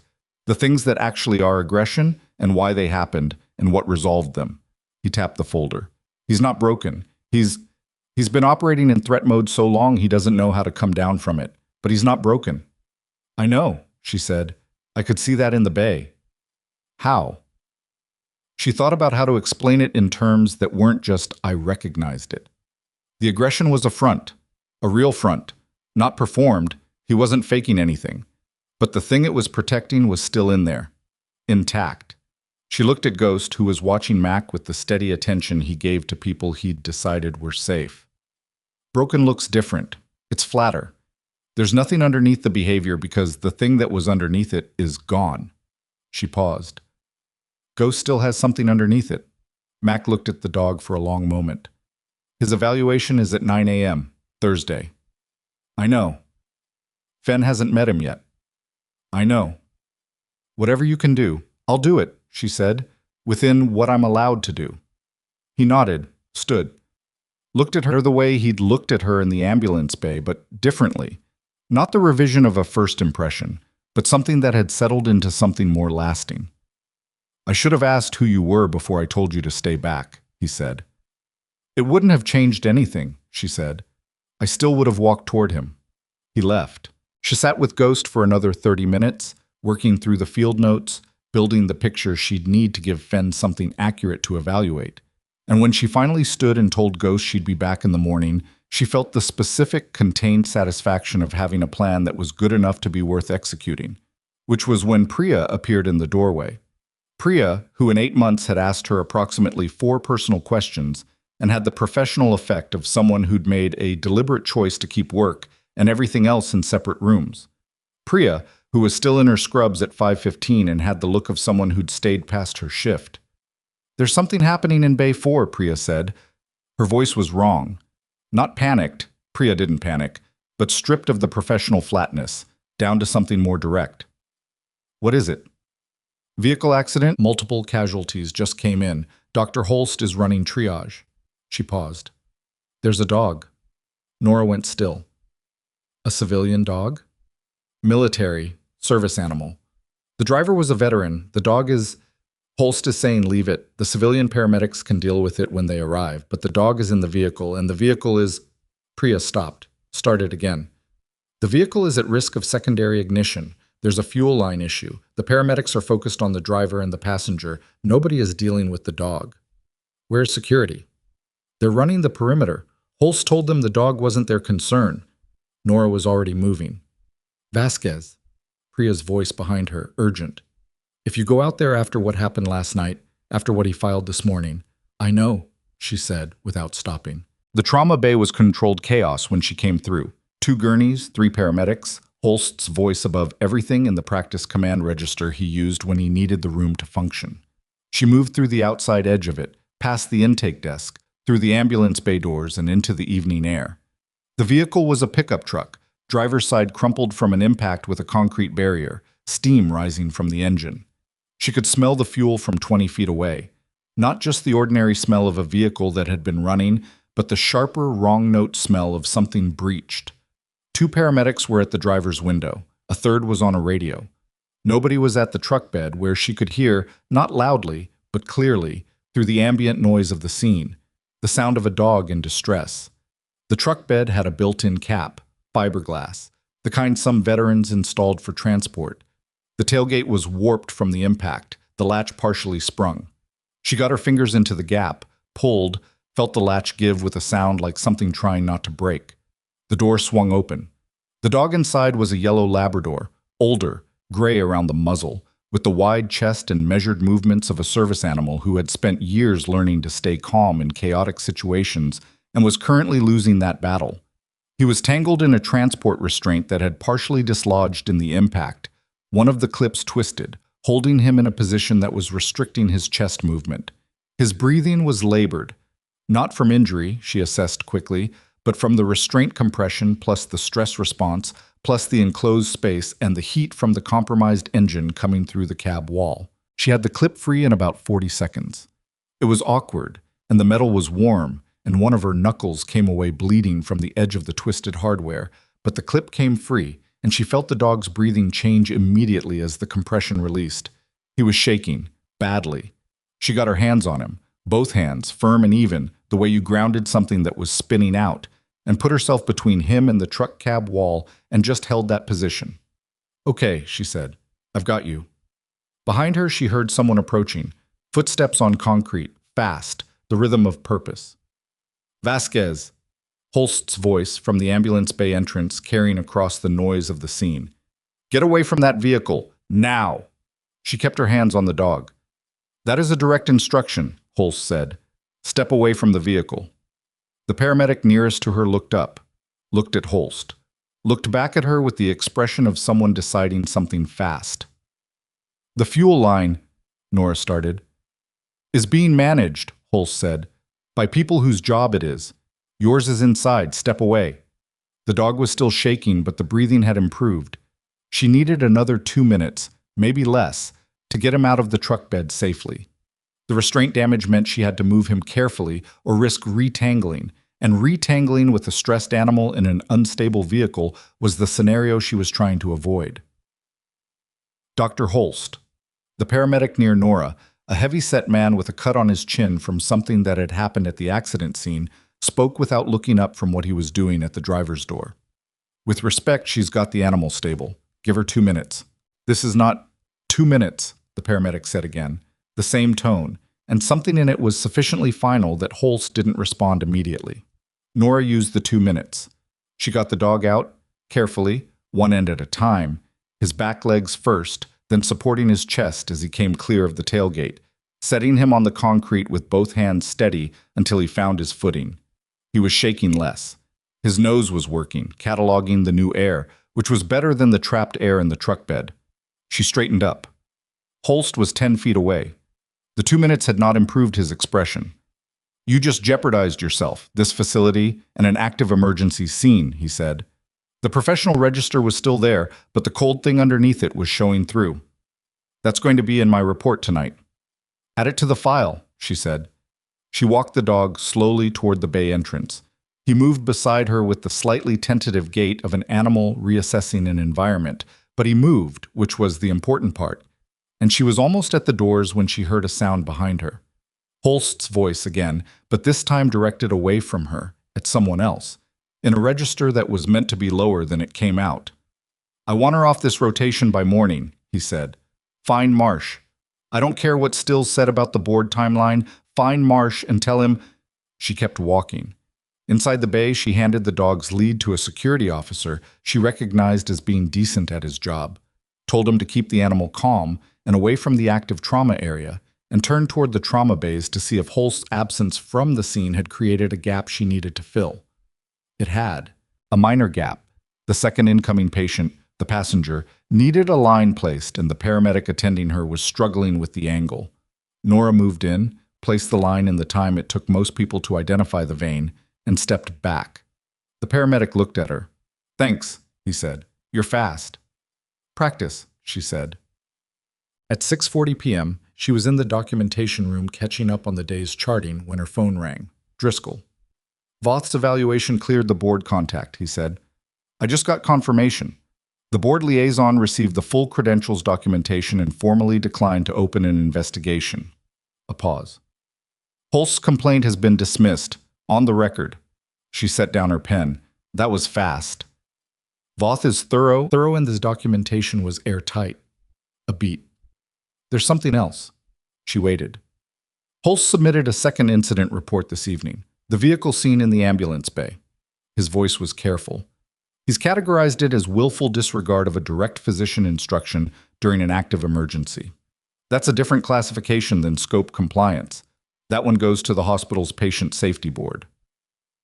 The Patient Safety Board had different authority than department-level administrative review. They had the standing to recommend immediate suspension of clinical privileges pending investigation. When does it convene? They have a standing meeting tomorrow morning, Driscoll said. 8 a.m. 8 a.m. was 1 hour before Ghost's preliminary behavioral evaluation. Driscoll. She kept her voice level. If my clinical privileges are suspended tomorrow morning, I know. I can't be part of the evaluation context. I can't provide the behavioral profile documentation to Fenn. I know, he said again. Vasquez, I need you to listen. We're going to be in that patient safety board meeting. Ferris, me, and the paramedic from the scene. His name is David Rice, and he has already agreed to provide a statement about what he observed. We have the security footage from the ambulance bay exterior. We have the timeline. That might not be enough by 8 a.m. It might not be, he said, but there's something else. The veteran whose vehicle that was, the driver. He's stable, he's conscious, and he's been asking about his dog. A pause. She heard something in his voice that she hadn't heard before. Not alarm, but something adjacent to urgency. His name is Staff Sergeant Warren Pell, retired 4 years ago. He served 2 rotations with the same unit as the MWD program that trained Ghost. She went still. Pell knows Ghost's handler chain, Driscoll said. He knows the behavioral history, and he's been in this hospital for 6 hours and nobody has told him his dog is okay. His voice shifted. Marsh doesn't know who he is yet, but I do. And if Pell decides to make a formal statement about what he witnessed from the driver's seat during the response to his vehicle, about who helped his dog and who told that person to stop. The documentation room was very quiet. Driscoll, she said it slowly. Is Pell's presence here coincidental? A pause that was about 1 second too long. Go see your patient, Driscoll said. His dog's name is Hatch. He'll want to know Hatch is okay. The line went dead. She sat with the phone in her hand and the day's charting in front of her, and the specific sensation of standing at a point where multiple lines she'd been following separately, in the dark, without knowing where they led, had just converged into something she could finally see the shape of. Then her radio crackled, Torres's voice. Not calm. Vasquez, I need you in Ghost's room. Now. He's... A burst of static. Something's wrong. His temp spiked in the last 20 minutes, and he's not responding normally. He won't let anyone near him, and Okafor isn't answering her page. She was already out of her chair. She was running before she'd made the conscious decision to run. The corridor between the documentation room and the veterinary annex was not short. A left turn, a right turn, through the double doors that required a badge tap, down the tiled hallway that always smelled like antiseptic and something underneath it that was harder to name. And she covered it in the time it took Torres to transmit a second radio message that was mostly static and the word temperature and then nothing. Ghost was on his feet when she came through the door. That was the first thing she registered. He was standing, which post-op at 30 hours meant he was running on something that wasn't physical energy. His whole body was vibrating with the low-frequency tremor she'd felt on the first night, but tighter now, more compressed, the tremor of an animal whose system was doing multiple wrong things at once. Torres was pressed against the far wall, not from fear exactly, but from the clinical awareness that being between Ghost and the exit was not a good position. The monitoring equipment was showing what a spiked temperature looked like on a display, 104.1 dF, climbing, and Ghost's eyes, when they found Nora in the doorway, had the particular quality of something that was in pain and processing that pain as threat. "Hey," she said. Quiet. Even. The same word she'd used before because consistency mattered with an animal in this state. Familiar sounds, familiar cadence, nothing new for the threat processing system to have to evaluate. Ghost's ears moved. Didn't relax, but moved. A micro-adjustment toward her voice that was different from the scanning he'd been doing. She came in slowly, didn't close the distance immediately, stood where he could see her and let him run the calculation. "When did the temp start climbing?" she said to Torres, without looking at him. "The 4 o'clock check was normal. I did the 6:30, and it was 102.6, and I thought it was borderline, could be stress response. And then I checked again at 6:45, and it was 104 and climbing, and that's when I called." Is Okafor still not responding? "I paged her twice. I called the vet emergency line, and they have a 30-minute ETA. 30 minutes. She moved through that number and what it meant. A temperature of 104.1 in a post-op patient with an existing wound, climbing, with no veterinary staff on site.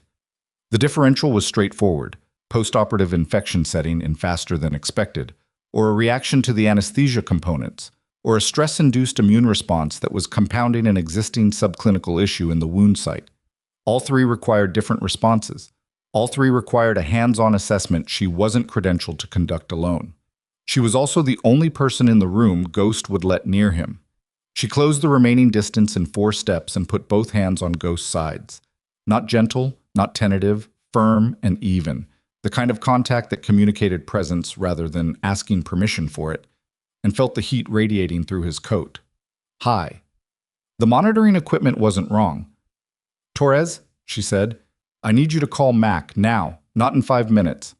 Is he listed as, he's the handler of record, call him." She kept her hands on Ghost and her eyes on the wound site, which she could assess visually even without removing the dressing.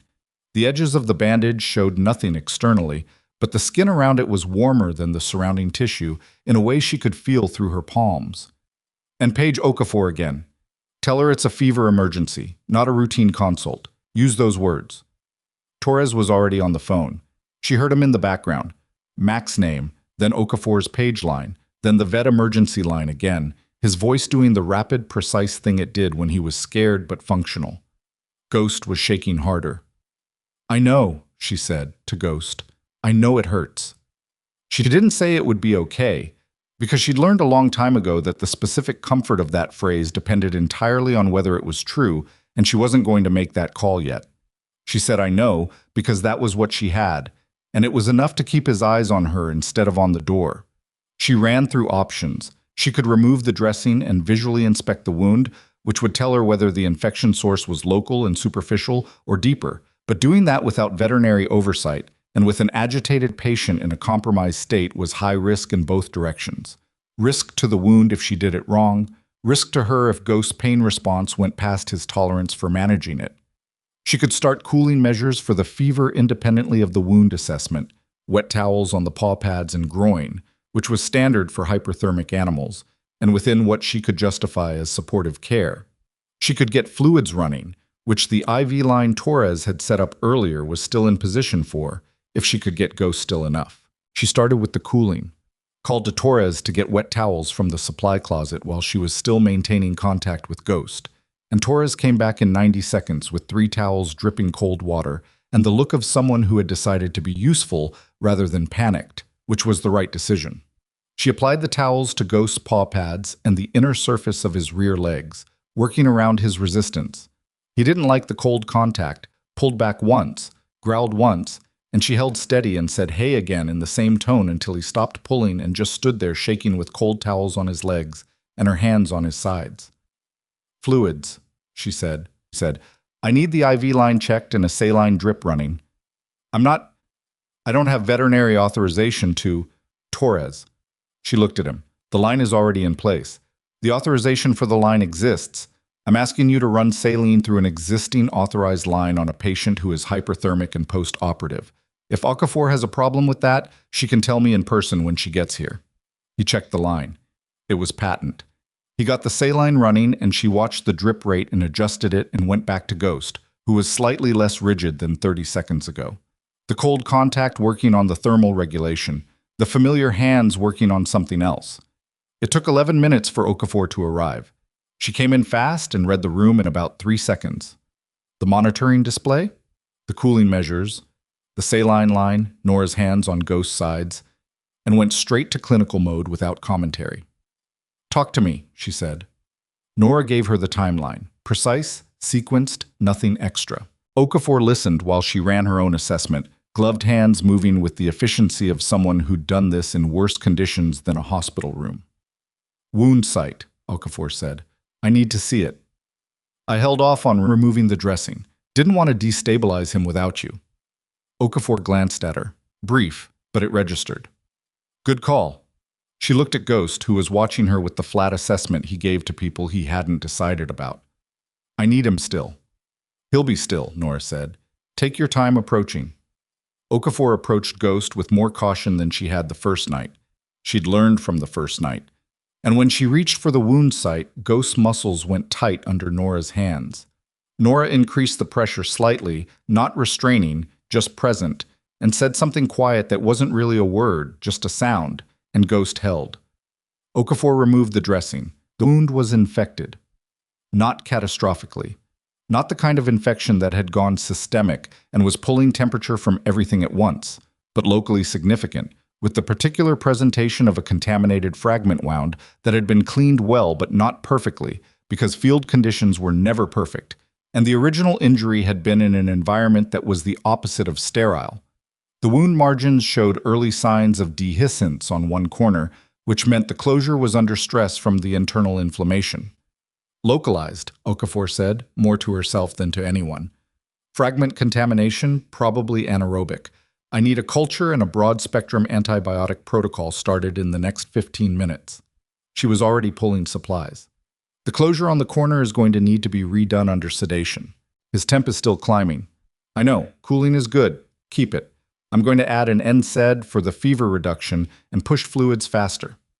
She worked while she talked, which Nora had come to understand was how Okafor functioned at her best. How long was he showing behavioral changes before Torres called you?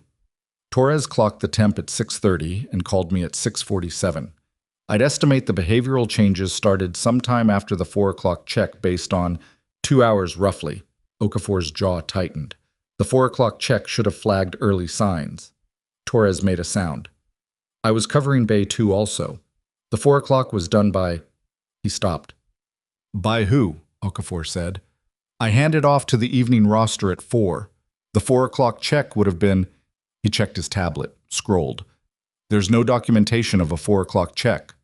The room went quiet except for the equipment. The check wasn't done, Nora said. Torres looked at the tablet like he was hoping it would revise itself. It's not in the system. Whoever was on the evening handoff for this room didn't log it.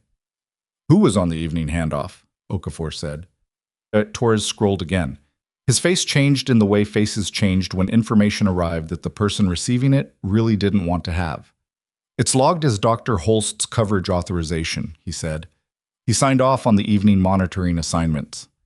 Mac arrived at 7:22, came through the door with the energy of a man who had driven faster than was advisable and hadn't stopped to think about it, and went directly to Ghost. Ghost's response was immediate and different from his response to Nora. Not the quiet recalibration, but something more active, more open, the particular relief of an animal seeing the person who was its anchor in the world. He pushed his nose against Mac's hand and made a sound that wasn't a growl. Mac crouched down beside him and didn't say anything for a moment. "How bad?" he said to Nora, without looking up. "Manageable. Okafor has the infection identified and treatment started. His temp came down 0.4 degrees in the last 20 minutes. The fever's going to be a day, maybe 2. The wound revision will set his recovery back by about a week." She paused. "He's going to be okay." This time she said it because it was true. Mac's hand moved over Ghost's head, and the dog leaned into it, and the shaking that had been running through the animal since Nora had walked in began slowly to ease. "The monitoring gap," Mac said. He'd been listening. He'd caught it. "Holst authorized the evening assignments. Torres is pulling the full log now." Mac looked up at her. "That's not a coincidence." "No," she said. "It isn't." She said it flatly because she didn't know yet whether it was negligence or something more deliberate, and she wasn't going to build a case on what she suspected when what she had was a documentation gap and a timeline. But the timeline was clear enough that she didn't need to say more for Mac to understand what the timeline implied. Okafor had stepped out to arrange the culture processing and the antibiotic order, and Torres was at the monitoring station rechecking the logs, and for a moment it was just the two of them and Ghost in the room. "The Patient Safety Board meeting is 8 a.m. tomorrow," Nora said. "I know, Driscoll told me." "If the suspension goes through?" "It won't," Mac said. He said it with the certainty of a man who had stopped asking questions and started giving answers, and she recognized that transition in him because she'd seen it before in people who had made a decision about which side of something they were going to stand on. "Driscoll has Rice's statement. Ferris is going to be in that room. And now we have a monitoring log with a gap that traces back to Holst's authorization on the same night he filed 2 complaints against you." He looked at Ghost. "That's not a coincidence, and it's not going to look like one." She knew he was right. She also knew that not looking like a coincidence and being provable as deliberate were 2 different standards, and the distance between them was where institutions lived. "I need you to get some rest," she said. "You've been here since last night." "I'm not leaving him." "I know. I'm not asking you to leave." She looked at Ghost, whose eyes had closed. Not asleep, but resting, which was different and still progress. "I'm going to be back in 4 hours for the night check. If anything changes before then, Torres will call me." She picked up her bag. "Get some food. Sit in the chair. Close your eyes if you can." He made the sound people made when they were agreeing to something they wouldn't fully execute. She left him there. The Patient Safety Board met in the same administrative annex as the credentials evaluation, different room, and at 8 a.m. it had 7 people in it. The 4 standing board members, Marsh as the administrative representative, and on opposite sides of a long table, Holst and Nora. Ferris was in the room. She hadn't been formally invited, and no one had formally asked her to leave. Driscoll was there with a printed copy of David Rice's statement, which Rice had dictated the previous evening from his hospital bed, where he was being treated for a fractured clavicle and a mild concussion. The statement was 2 pages. It described the ambulance bay scene in the specific observational language of a paramedic who had been doing the job for 14 years and had no professional stake in Stonebridge's internal politics. The board chair, a physician named Dr. Anita So, ran a tight process. She introduced the complaint, summarized the incident as described in Holst's report, and then asked Holst to elaborate on his clinical justification for ordering Nora away from the vehicle. Holst was composed. She'd expected that. He was always composed in rooms like this. It was part of the profile, the reason he'd gotten as far as he had. He spoke about liability, about incident scene protocol, about the appropriate chain of authority during an active emergency response. He was articulate and organized, and the argument he made was coherent on its surface. SOH listened, took notes, then looked at Nora. "Ms. Vasquez." Nora didn't perform composure. She just was composed, which was different. The animal in the vehicle was a service dog belonging to a veteran patient being treated in this facility. The fuel line breach created a risk of secondary ignition with an estimated window based on the rate of visible fuel dispersal. The animal's transport restraint had dislodged in the impact and was compressing his thorax. I assessed the compression as the primary immediate risk, intervening to relieve it and remove the animal from the vehicle. She kept her voice even. The intervention took 4 minutes and 20 seconds from my arrival at the vehicle to removal of the animal. No personnel were endangered. The animal sustained no additional injury. The veteran patient, Staff Sergeant Warren Pell, has since been informed of his dog's condition and has provided a voluntary statement about the incident. So blinked. Staff Sergeant Pell provided a statement. Through Major Driscoll's office. Yes. She nodded toward Driscoll, who slid a copy of Pell's statement, a shorter document than Rice's, handwritten, direct, across the table. Staff Sergeant Pell observed the ambulance bay scene from the driver's seat prior to the paramedics reaching him. He specifically noted that his dog was audibly distressed in the truck bed and that no one had approached the vehicle. A beat. He also noted that when he asked the first paramedic who reached him about his dog, he was told that the animal wasn't a priority. Holst's expression didn't change, but something around his eyes did. So read Pell's statement, passed it to the board member to her right. Looked at Holst. Dr. Holst, your incident report characterizes Ms. Vasquez's action as willful disregard of a direct physician instruction during an active emergency. The paramedic statement and the patient statement both characterize the scene differently. She set down her pen. Can you explain the clinical basis for instructing her to leave the animal in the vehicle? The scene was under active management, Holst said. Introducing an additional variable. The animal was a variable that was going to resolve itself in one of two ways, Nora said. Not loudly. Not over him. She waited until he stopped. Either it was removed safely, or the fuel ignition happened while it was still restrained in the vehicle. The paramedics on scene were occupied with the driver and passenger. I was the only person in a position to address the third variable. She looked at So, not at Holst. I made a clinical judgment based on patient need and immediate risk assessment. That's what I was trained to do. Trained, Holst said. The word came out with a particular weight, and she understood immediately what he was reaching for. The credential question, the military record, the angle he'd already tried twice. Soch looked at him. Her credentials have been formally evaluated by Captain Voth's office and confirmed by the State Nursing Board, which declined to open an investigation as of yesterday evening. She said it without inflection. The credential question is resolved. Holst went very still. Is there a clinical basis for your instruction? So said again. Separate from the credential question. The pause lasted about 5 seconds. The scene management protocol, he said finally, designates the attending physician as the authority on resource allocation during an active emergency response. Scene management protocol, So said, applies to clinical resources within the facility. The ambulance bay exterior is a shared jurisdiction between the facility and the responding EMS unit. She looked at Rice's statement. Mr. Rice's statement indicates he did not object to Ms. Vasquez's intervention. In fact, he facilitated it. The room had a particular quality now. The quality of a space where everyone present could see the shape of something, and no one was quite sure who was going to name it first. Driscoll named it. There's an additional matter, he said, setting a third document on the table. The veterinary monitoring log for the military working dog admitted Tuesday night. There's a documented gap in the evening monitoring record. The 4 o'clock check was not completed and was not logged. He slid the document toward So. The evening monitoring assignments for that patient were authorized under Dr. Holst's coverage sign-off.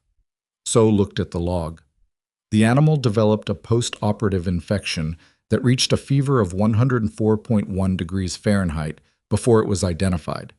The infection was identified by Ms. Vasquez during an unscheduled check. Driscoll's voice was even.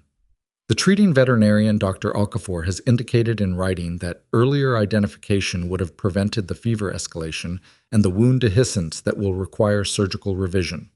Holst had gone the color of something that was working hard at staying neutral and not fully succeeding. The monitoring gap, So said carefully. Is there an explanation for why the assigned coverage didn't complete the 4 o'clock check? Holst said nothing.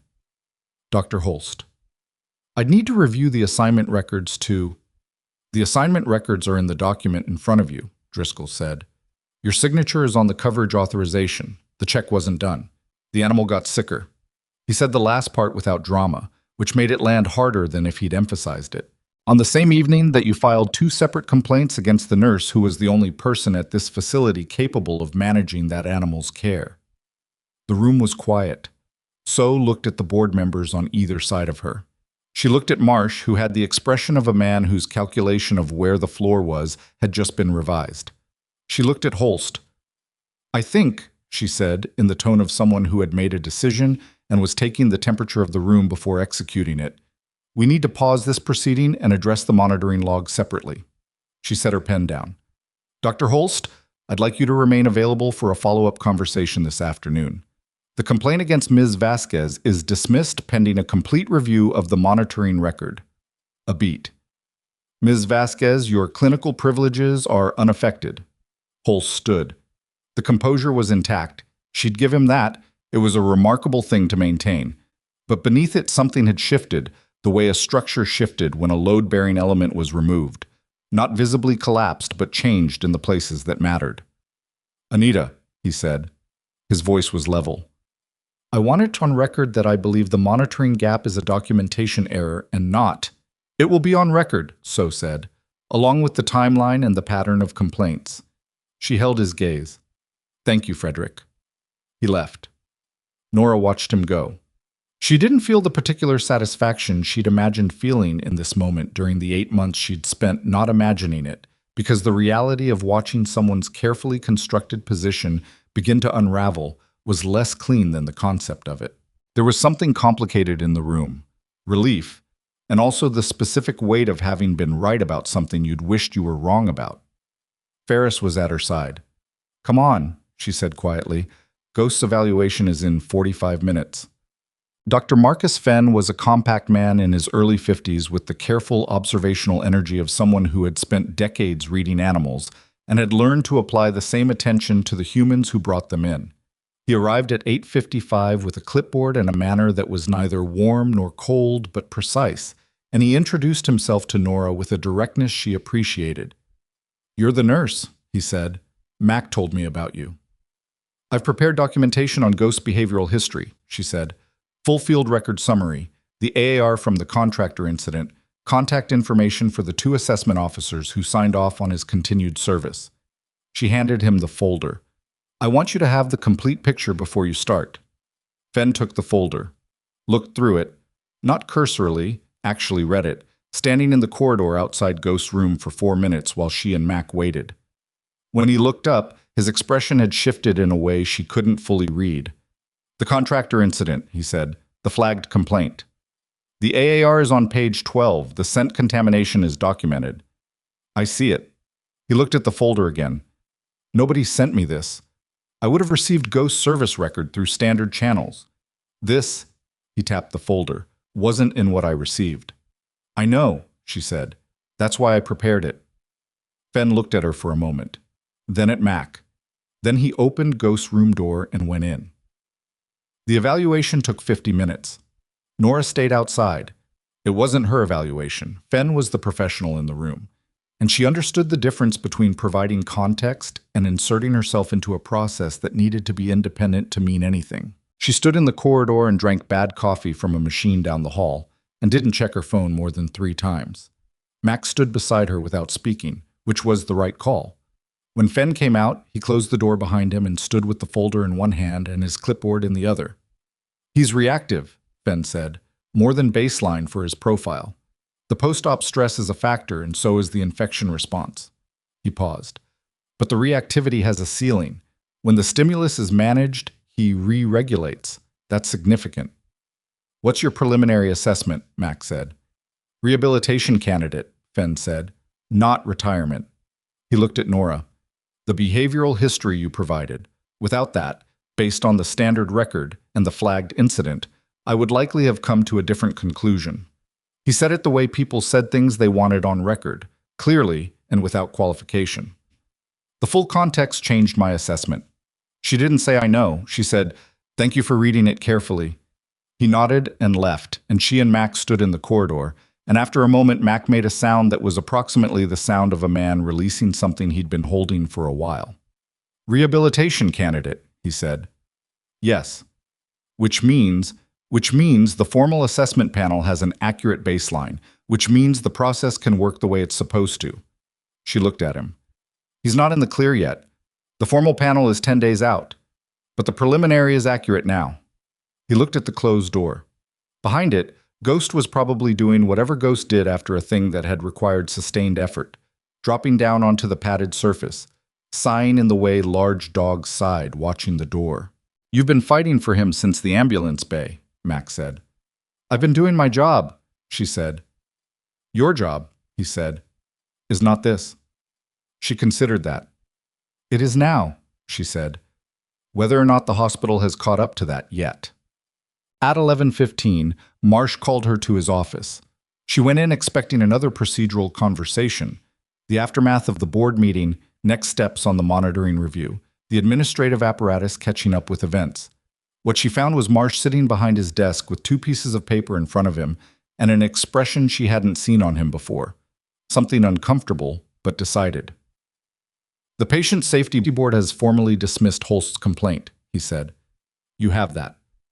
"Yes." "The monitoring log review is being handled by the Quality Assurance Office. They'll have preliminary findings by end of week." He paused. "I want to be direct with you about something." She waited. "The credential evaluation that Captain Voth completed. I've reviewed it in full." He looked at the papers in front of him. "I've also reviewed your employment application and the disclosures you made during the hiring process." He looked up.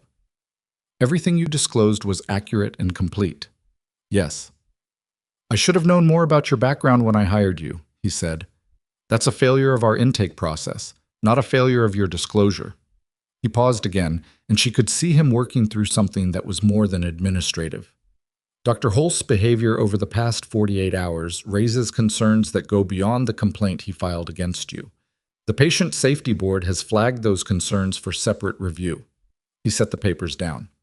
"I want to ask you, directly, are there other patients in this facility whose care you believe has been affected by Holst's decisions in ways that haven't been documented?" The question landed with the weight of everything she'd been watching for 8 months. The cases where she'd made a recommendation and been overruled. The post-operative outcomes that had been within range but at the lower edge of acceptable. The time she'd noted something in a chart and come back the next day to find the note flagged as out of scope. She had a list. She'd kept a list carefully, in the way she kept everything. In her own notes, in the documentation that was hers to make, in the clinical record that couldn't be altered after the fact. "Yes," she said, "I have documentation." Marsh looked at her for a long moment. "Then I'd like to see it," he said. She reached into her bag. She'd brought it. Not because she'd known this meeting would go this way. She hadn't known. But because 8 months of being the person in the room that nobody listened to had taught her to carry the evidence with her. Because the moment someone decided to listen was rarely the moment you expected it to be. She set the folder on his desk. He opened it. She watched his face as he read the first page, and then the second, and she saw the moment it reached him. Not dramatically, not with the particular shock of something unprecedented, but with the steady, accumulating weight of a pattern that was unmistakable once you were actually looking at it. He turned to the third page. His phone rang. He ignored it. It rang again. He picked it up, listened for approximately 4 seconds, and set it back down with the careful movement of a man absorbing something he hadn't anticipated. "That was the Quality Assurance Office," he said. His voice was different. Not alarmed, something past alarmed, in the territory that came after alarm resolved into clarity. "The monitoring log review. They found a second gap." She went still. "Not Ghost," he said. "A different patient, human patient, Bay 6, Tuesday evening." He looked at her. The same coverage authorization, the same signature. She understood what that meant. A monitoring gap in a human patient's post-operative care, authorized by the same person, on the same night, was not a documentation error. It was a pattern. And a pattern was something the nursing board, the patient safety board, and the state medical licensing authority all had very specific processes for handling. "Is the patient," she started, "stable? They caught it during the overnight check." Marsh's jaw was set. But if the 9 o'clock check had been done, the deterioration would have been identified 4 hours earlier, she said. "Yes." He looked at her folder, still open on his desk. "Ms. Vasquez, I owe you an apology that is going to take longer than this meeting to properly deliver." His voice was steady, but she could hear the effort in it. "For now, I need you to tell me what you need from this institution to do your job correctly." She looked at him across the desk, at the two pieces of paper in her folder and the phone that had just delivered news that was going to change the next several months of this hospital's administrative reality. And she thought about Ferris's question on the terrace. What do you actually want? She knew the answer. She'd known it since the ambulance bay. I need, she said, to be given the scope that matches my qualification. Not an approximation of it, not a version of it that's been trimmed down to fit a box someone else drew. She held his gaze. And I need it in writing. Marsh nodded, slowly, but he nodded. Then his phone rang again, and this time, when he picked it up and listened, his face went through something she'd never seen on him before. A rapid sequence, discomfort to recognition, to a particular settled grimness. He held the phone out toward her. It's Colonel Ferris, he said. She says it's about Holst, and she says you need to hear it directly. She took the phone. Ferris. Listen carefully. Ferris's voice had the quality it got when the situation had moved past the stage where tone was a tool. Flat, direct, no space between words for anything that wasn't information. I've been on the phone with the DoD Inspector General's office for the past 40 minutes. This morning, after the Patient Safety Board meeting, I submitted a formal request for review of Holst's conduct as it pertains to military patient care at Stonebridge. That request triggered an automatic cross-reference with existing IG inquiries. Nora kept her eyes on the middle distance. Marsh was watching her. There's an existing inquiry, Ferris said, opened 14 months ago. 3 military patients, all treated at Stonebridge within a 6-month window, all with post-operative outcomes that were documented as within acceptable range, but flagged by an external reviewer as borderline. The inquiry stalled because the internal documentation didn't support escalation. A pause. Your folder, the one you gave Marsh this morning, 3 of the cases in it matched the cases in the IG inquiry. The room was very quiet. The documentation you kept, Ferris said, your personal clinical notes, those are primary source material that the IG inquiry didn't have, because nobody asked you. Another pause, shorter. Nobody thought to ask you. Nora thought about 8 months of watching things happen and writing them down in the careful, precise shorthand of someone who had learned in 3 rotations that documentation was the difference between a thing that could be proven and a thing that could only be suspected. She'd kept the notes the way she kept everything, not for a purpose she could name at the time, just because not keeping them felt wrong. What does the IG need from me, she said. An interview. Today, if possible. The inquiry lead is in the district and can be at Stonebridge by 2 p.m. Ferris's voice shifted by about 1 degree. Not warmer, but more direct in a different way. Nora, what you have in that folder is the piece they've been missing for 14 months. This doesn't stay small after today. She understood what Ferris meant by doesn't stay small. She understood it in the specific, practical terms of someone who had watched institutional systems either absorb a problem or be forced to address it, and knew the difference between the two mostly came down to documentation and who was willing to put their name on it. 2 o'clock, she said. I'll be here. She handed the phone back to Marsh. He took it without speaking, held it for a moment, and then set it down on the desk beside her folder like a man placing something heavy somewhere it needed to stay. The IG inquiry, he said, 14 months old. 3 of my documented cases match theirs. His face went through something she didn't try to name. Vasquez. He stopped, started again. I want to say something, and I want to be careful about how I say it, because I'm aware that careful is a thing I should have practiced earlier in this process. He looked at the folder. I've been running this hospital for 6 years. I know the good work this institution does. I also know now more clearly than I did yesterday that I've been managing around a problem instead of addressing it, because Frederick Holst is an excellent surgeon, because his outcomes metrics are strong, because the cases where he was wrong didn't get loud enough for me to hear. He met her eyes. You heard them, you documented them, and I made it harder for you to bring them to me because I let him define who you were before I made that determination myself. She held his gaze. She'd waited 8 months for something like this, and now that it was here, it didn't feel like the movies. It felt like a man in a difficult room telling a difficult truth at a speed that was still slower than the truth had earned, and she had enough self-knowledge to understand that her job right now wasn't to measure whether it was enough. Her job was to take it for what it was and move. The case is in that folder, she said. I'd like to walk you through them before the IG interview. You should know what's there before they do. Yes, he said. I would like that. They spent 90 minutes going through the folder. It wasn't a dramatic 90 minutes. It was the methodical, clinical kind, the kind that felt slow in the moment and enormous in retrospect. Nora walked Marsh through each case, the dates, the recommendations she'd made, the decisions that had overridden them, the outcomes and how they'd been documented versus what she'd observed. Marsh asked precise questions and took notes in the margins of his own copy, which his assistant had printed while they worked, and twice he called the quality assurance office with specific case numbers and asked for the original charts to be pulled. On the 7th case, he stopped writing. This one, he said. The September admission, the veteran with the post-op respiratory complication. Yes. I remember this patient. Frederick told me the complication was unforeseeable, consistent with the patient's pre-existing condition. It was foreseeable with the inflammatory markers that were present at the 48-hour check. I documented the markers. My recommendation for increased monitoring was noted and not followed. She kept her voice clinical. The patient survived, but he was in the ICU for 4 additional days that might not have been necessary. Marsh set down his pen. He looked at the case notes for a moment without speaking. Not the look of someone processing information, but the look of someone who had processed it and was now sitting with what it meant.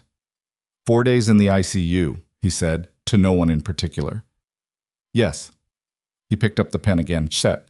The IG inquiry lead was a civilian specialist named Robert Tahn, who had the energy of someone who had been doing this long enough that nothing surprised him, but who hadn't let that become apathy.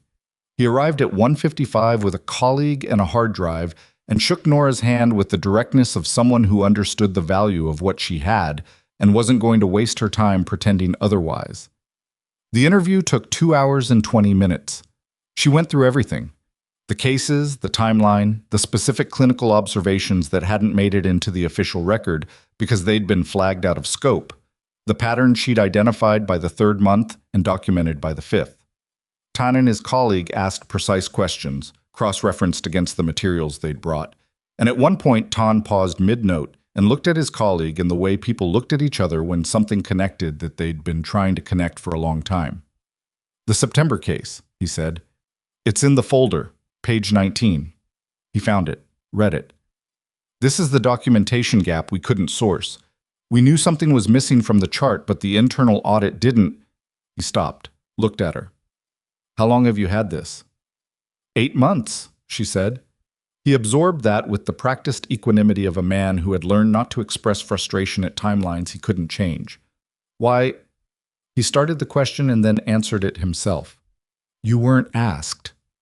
I wasn't asked, she said, and the people who might have asked were the people managing the documentation that was incomplete. Tan looked at the folder for a moment, then at her. Ms. Vasquez, I need you to understand what this material represents in the context of our inquiry. The cases we've been investigating, the ones we flagged 14 months ago. We've had the outcomes. We've had the metrics. What we've been missing is the contemporaneous clinical observation. The thing that establishes not just that outcomes were poor, but that decisions were made that a reasonable clinician would have made differently. He set down his pen. That's what you've given us. She heard what he meant underneath the language.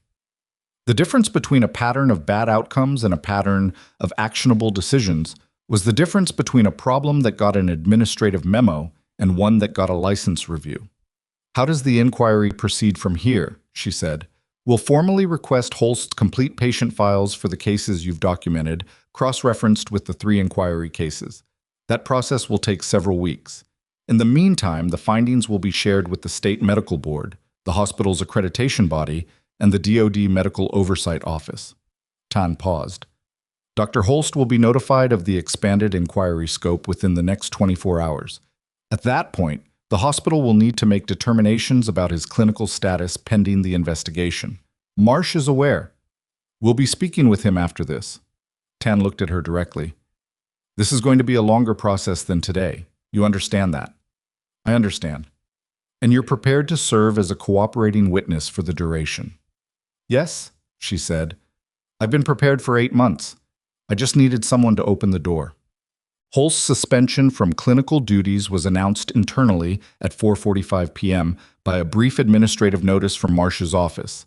Pending review of patient care documentation, Dr. Frederick Holst has been temporarily reassigned from clinical responsibilities. 7 words of active content wrapped in the bureaucratic language that institutions used when they were trying to be accurate without being inflammatory, which in this case meant the notice said almost nothing about what had actually happened and everything about where things were going. Nora was in the nursing station when the notice came through the system. She read it on the shared terminal and then turned back to her charting. And Priya, who was 2 seats away, said nothing for about 30 seconds and then said, without looking up from her own screen, "Good." Just that. Good. One word, delivered with the flat emphasis of someone who had been watching something for a long time and was relieved to see it addressed. Nora looked at her. "I've been here 4 years," Priya said. "You're not the first person he's done this to." She paused. "You're the first one who documented it. You could have told me that 8 months ago." Priya looked at her then. Her expression was complicated in the way expressions were complicated when they contained more than one true thing at once. "I could have," she said. "I didn't." A beat. "I'm telling you now." It wasn't an apology. It was something more honest than an apology. An acknowledgement without the performance of contrition, offered by someone who understood that the moment had passed for the form of it, but not for the substance. Nora accepted it the way it was offered. "If the review team asks for corroborating observations," Nora said, "would you be willing to provide them?" Priya looked back at her screen. "Yes," she said. "Well, Ghost's temperature normalized by the following morning. The antibiotic protocol was doing what it was supposed to do, and the wound, after Okafor's revision under sedation, was closing cleanly. He ate a full meal Thursday evening and another Friday morning, and by Saturday he was doing the thing he did when he was sufficiently recovered, tracking movement through the doorway, ears active, the alert watchfulness of a dog that was back online. Nora came in on Saturday morning, and he met her at the edge of the exam surface, not jumping. His recovery didn't allow that yet, but standing, head up, tail moving with the low, steady wag that wasn't excited so much as certain. Mac was in the chair. He'd been there more mornings than not, and the chair had developed a specific quality that chairs got when one person used them consistently. Fenn submitted his formal preliminary report yesterday, he said. Rehabilitation candidate, strong prognosis for return to service with appropriate behavioral support. He looked at Ghost. The formal assessment panel is scheduled for day 9. That's good. Ferris called me this morning. The IG inquiry. They served Holst with the formal notification last night. She ran her fingers along Ghost's jaw, which he accepted with the particular patience of an animal that had decided this was a reliable experience. I know, Driscoll messaged me. How do you feel about it? She thought about the question, not the automatic answer, relieved, satisfied, vindicated, but the actual texture of what she felt, which was more complicated and more human than any of those words on their own. I feel like something that should have happened sooner happened, she said, which is different from feeling like it happened right. Mac considered that. Yeah, he said, that's about where I am with it too. Ghost pushed his nose against her palm in the particular way he had when he wanted her attention redirected to him, which was the most dog behavior she'd seen from him since he'd arrived, and she felt something loosen in her chest that had been tight for longer than the past week. He's going to make it back, she said. The assessment panel. The panel is a formality at this point. Fenn's preliminary is solid, and the behavioral history is on record. She looked at Mac. Ghost made the case for himself. The file just needed to tell the truth about him. Mac was quiet for a moment. Same thing could be said about you. She didn't argue with that. The formal process moved at the speed institutional processes moved, not fast, but steadily, with the particular momentum of something that had enough weight behind it to keep going without requiring anyone to push. The IG inquiry expanded over the following 3 weeks to include 11 cases total, 8 of which were military patients. The State Medical Board opened a parallel review. Stonebridge's accreditation body requested a site visit, scheduled for 6 weeks out, which was the kind of external scrutiny that made administrators rearrange their priorities with considerable speed. Holst's temporary reassignment became an indefinite suspension when the first round of chart reviews came back. His attorney issued a statement that said the appropriate words about due process and context and the complexity of clinical decision-making, and the statement was accurate in the narrow ways that statements from attorneys were accurate, and none of it changed what the charts showed. 3 of the nurses who had watched Nora get managed down for 8 months provided corroborating observations to the review team. Priya was one of them. A second-year resident named Osei, who had been on Holst's service and had twice been told his clinical instincts were wrong when they weren't, was another. The third was a travel nurse who'd worked a 4-month rotation 6 months before Nora arrived, and who'd left at the end of her contract without saying why, and who, when Driscoll's office contacted her, said she'd been waiting for someone to ask. That last one sat with Nora for a while. The travel nurse who'd been waiting for someone to ask. The way a system could move around a problem for years, not because nobody knew the problem existed, but because the people who knew it weren't connected to each other, weren't speaking to each other, weren't in a room at the same time with someone who was collecting what they had. She thought about that when the nights got quiet, in the documentation room or the stairwell or driving home at hours that were too early or too late to call either, and what she thought was that the most dangerous thing a system could do to a person wasn't dismiss them, it was isolate them. Make each person's knowledge feel like a private problem rather than a shared one. Make the act of speaking feel like a liability rather than a contribution. That was the mechanism. She'd been inside it for 8 months and hadn't fully seen the shape of it until she was standing outside it.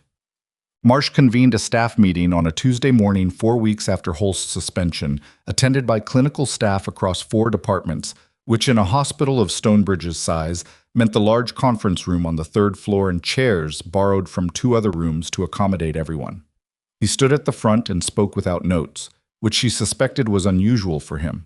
And what he said was not a performance of accountability, but the actual thing, specific, concrete, without the hedging language that institutional leaders used when they wanted to appear responsible while preserving their own position. He said what had gone wrong. He said how long it had been going wrong. He said that the review process had identified systemic documentation practices that had made it easier for one physician's decisions to go unchallenged, and that those practices were being revised. He said that a clinical feedback protocol was being established, a formal channel through which nursing staff could flag clinical concerns without those concerns being reclassified as scope violations. He said Nora's name, not at the end, not as an afterthought, midway through, in context, in the specific way you named a person when you were crediting them with something real. The documentation that opened this review, he said, was kept by Nurse Vasquez over 8 months during which she was actively discouraged from raising concerns outside her designated scope. The fact that she kept that documentation anyway, that she maintained it with the precision and consistency that she did, is the reason this review is as comprehensive as it is. He paused. That's not a small thing, and I don't want it treated as one. She was sitting in the 3rd row. She didn't look around at the room when he said it. She looked at her hands, which were folded in her lap, and she thought about the moment in the ambulance bay, the cold concrete under her knees, the weight of Ghost's head dropping against her palm, the room full of people watching what they thought was recklessness, and what was actually just someone who had learned, in conditions they didn't know about, how to be still enough for a frightened thing to reach her. The meeting ended. People moved. A few colleagues said things to her, some awkward, some genuine, some both, and she responded to each in the way it warranted and didn't try to make it into more than it was. Priya stopped beside her on the way out. Protocol meeting next week, she said, the new feedback channel. They want nursing staff involved in the design. A pause. You should be in that room. I'll be in that room, Nora said. Priya nodded once and left. Ghost's formal assessment panel convened on day 9 as scheduled and lasted 4 hours, which Max spent in the corridor outside the assessment wing, doing the thing he did when he had no good options except waiting, moving, pacing a 10-foot stretch of floor, not talking unless someone talked to him first. Nora waited with him for 2 of the 4 hours, until her shift started and she had to leave, and she handed him a coffee from the machine down the hall that was better than the one closer to the veterinary annex and told him she'd check her phone. At 12:47 p.m., her phone buzzed. Panel cleared him. Return to service pending 8 weeks of structured behavioral support. Handler assignment maintained. She read it standing in the trauma bay between a routine intake and a medication check, And she did what she'd done in the stairwell 4 weeks ago. She gave it 3 seconds. Not more. Just the accurate weight of what it meant, held for the time it deserved. Then she went back to work. The offer came from Marsh 6 weeks after the staff meeting, in writing, which she'd asked for, and it was specific in the ways she'd asked it to be specific. The new role was formally titled Clinical Trauma Specialist, Military and K-9 Integration, which was a title that hadn't existed at Stonebridge before, and which, when she read it for the first time, gave her the specific sensation of seeing something named that had existed for years without a name. The scope was broad in the ways her actual training supported: trauma nursing across the human and MWD patient population, behavioral assessment consultation, mentorship of clinical staff on military patient care. The compensation reflected the credential evaluation Voth had formalized, and the reporting structure placed her outside Holst's former department in a newly created clinical track that reported directly to the chief of medicine. She signed it on a Wednesday afternoon at her locker with a pen that had run low enough that she had to press harder than usual on the last 2 signature lines, and she put the copy in her bag and went back to the floor because there were 3 patients waiting and the work didn't pause for paperwork. But she noticed it. The specific, unperformed weight of a piece of paper that said, in the plain institutional language of job titles and reporting structures and scope definitions, that the version of her this hospital had decided on 8 months ago was wrong, and here was the corrected version, and it was on the record. Holst's case reached the state medical board 6 weeks after Nora's role change. The board's review took 11 weeks in total, thorough by their standards, relatively fast given the volume of material, and the outcome was not a quiet letter and a continuing education requirement. It was a formal finding of patient care deficiencies across the cases reviewed, a 2-year probationary period with supervised clinical practice, and a permanent notation in his licensure record. His surgical privileges at Stonebridge were not reinstated. The hospital did not retain him. She heard about the outcome from Driscoll, who called her on a Thursday morning with the specifics, and she listened and said thank you and hung up. And then she sat in her office, with her name on the door and the printed label that facilities management had put up last week. And she thought about what it meant. She'd wanted it to feel like justice. It did, in the narrow technical sense. The process had worked. The evidence had been sufficient. The outcome was proportionate to what the evidence supported. But justice in the narrow technical sense was a colder thing than people expected when they spent a long time waiting for it. It didn't undo what had happened. It didn't give back the 8 months. It didn't reach into the past and make the travel nurse who'd left without saying why feel heard in the moment she'd needed to be. What it did was create a record, a clear public permanent record that said, this happened and it was wrong, and here are the consequences. And that record was what made it less likely to happen to the next person in the next room, in the next hospital, where someone decided that a quiet person with careful documentation was less dangerous than a loud one with institutional protection. That was what it meant.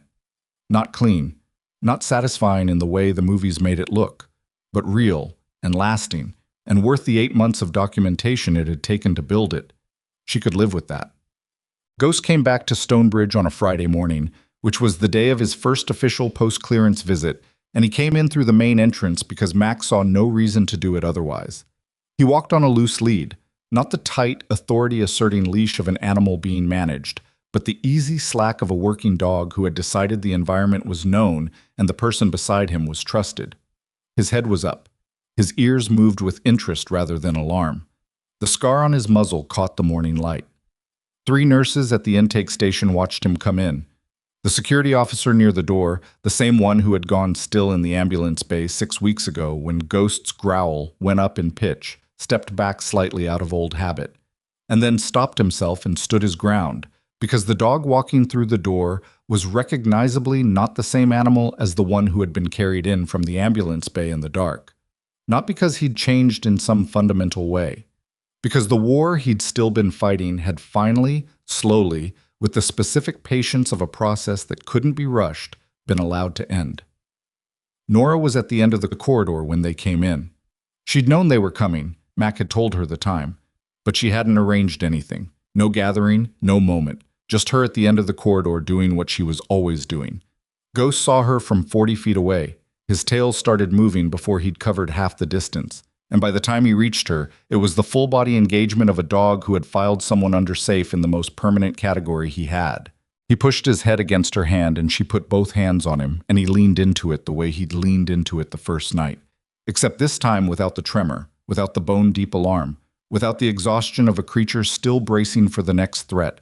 Just the weight of him, just the warmth, just the specific, uncomplicated reality of an animal who had found someone who understood him and was not going to let that go. "Hey," she said. The same word, the same tone. Max stopped beside her. He looked like himself, which meant he looked tired in the way people who worked hard looked tired, not the stripped-down, sleepless look he'd had in the ambulance bay. He had his field notes under his arm, which she suspected was a habit that would take years to break. 8 weeks of behavioral support, he said, starting Monday. "I've reviewed the protocol. It's good. You wrote half of it." "I consulted on half of it," she said. "There's a difference." He looked at her the way he'd looked at her in the ambulance bay, and in Ghost's room at 3 in the morning, and in the corridor outside the assessment panel, with the accumulating specific attention of someone who kept revising their understanding of another person and finding each revision more accurate than the last. "I told my unit commander about you," he said. "The full version. She wants to talk to you about the K9 Behavioral Integration Protocol, whether it can be adapted for other facilities in the district." She looked down at Ghost, who had settled beside her foot with his chin resting on the floor, watching the corridor with calm professional attention. "Tell her to call Driscoll," she said. "He'll set it up." Mac nodded, looked at Ghost, looked back at her. "He picked you," he said, "in the bay. 40 seconds, and he picked you." "He picked the person who waited," she said. "I just happened to be the one willing to wait." She believed that. But she also understood, in the way you understood things after enough time had passed to see them clearly, that willing to wait was not a small thing. It was not the passive thing it sounded like. It was the hardest kind of stillness, the kind that required everything you'd learned about fear and patience and the specific discipline of being present for something without demanding it come to you on your terms. She'd learned it in conditions that most people in this building would never encounter. She'd carried it through a discharge in a nursing program and 8 months of being told it didn't qualify as a skill. And on a Tuesday night in an ambulance bay, it had mattered. That was the truth underneath the story. Not that she'd been underestimated and proven them wrong, that was the frame, but it wasn't the substance. The substance was that capability doesn't stop existing because a system fails to recognize it. That the thing you know how to do doesn't become less true because the room you're standing in has decided on a different version of you. The systems would catch up, or they wouldn't. The recognition would come, or it wouldn't. But the knowledge was already there, already real, already doing what it did in the moments it was needed, before the applause, before the meeting, before the title on the door. It had always been there. You just had to be willing to walk toward the thing that scared everyone else, get low enough to stop being a threat, and wait. Ghost exhaled slowly beside her foot, a long, settling breath that moved through his whole body. The breath of an animal that had finally, fully, decided the danger was over. Nora kept her hand on him. Down the corridor, the hospital continued its work. The PA system, the gurneys, the voices doing the 10,000 ordinary things that kept people alive. She was part of that now, in a way that had her name on a door and a scope wide enough to match what she actually knew. It hadn't been given to her. She'd outlasted the version of events that was designed to make her small, documented every case that deserved documenting, walked toward every animal and every situation that the room had decided was someone else's problem, and waited with more patience than anyone had a right to ask of her. And she'd do it again, not because the waiting was easy, because the alternative was staying back, and she'd never been built for that.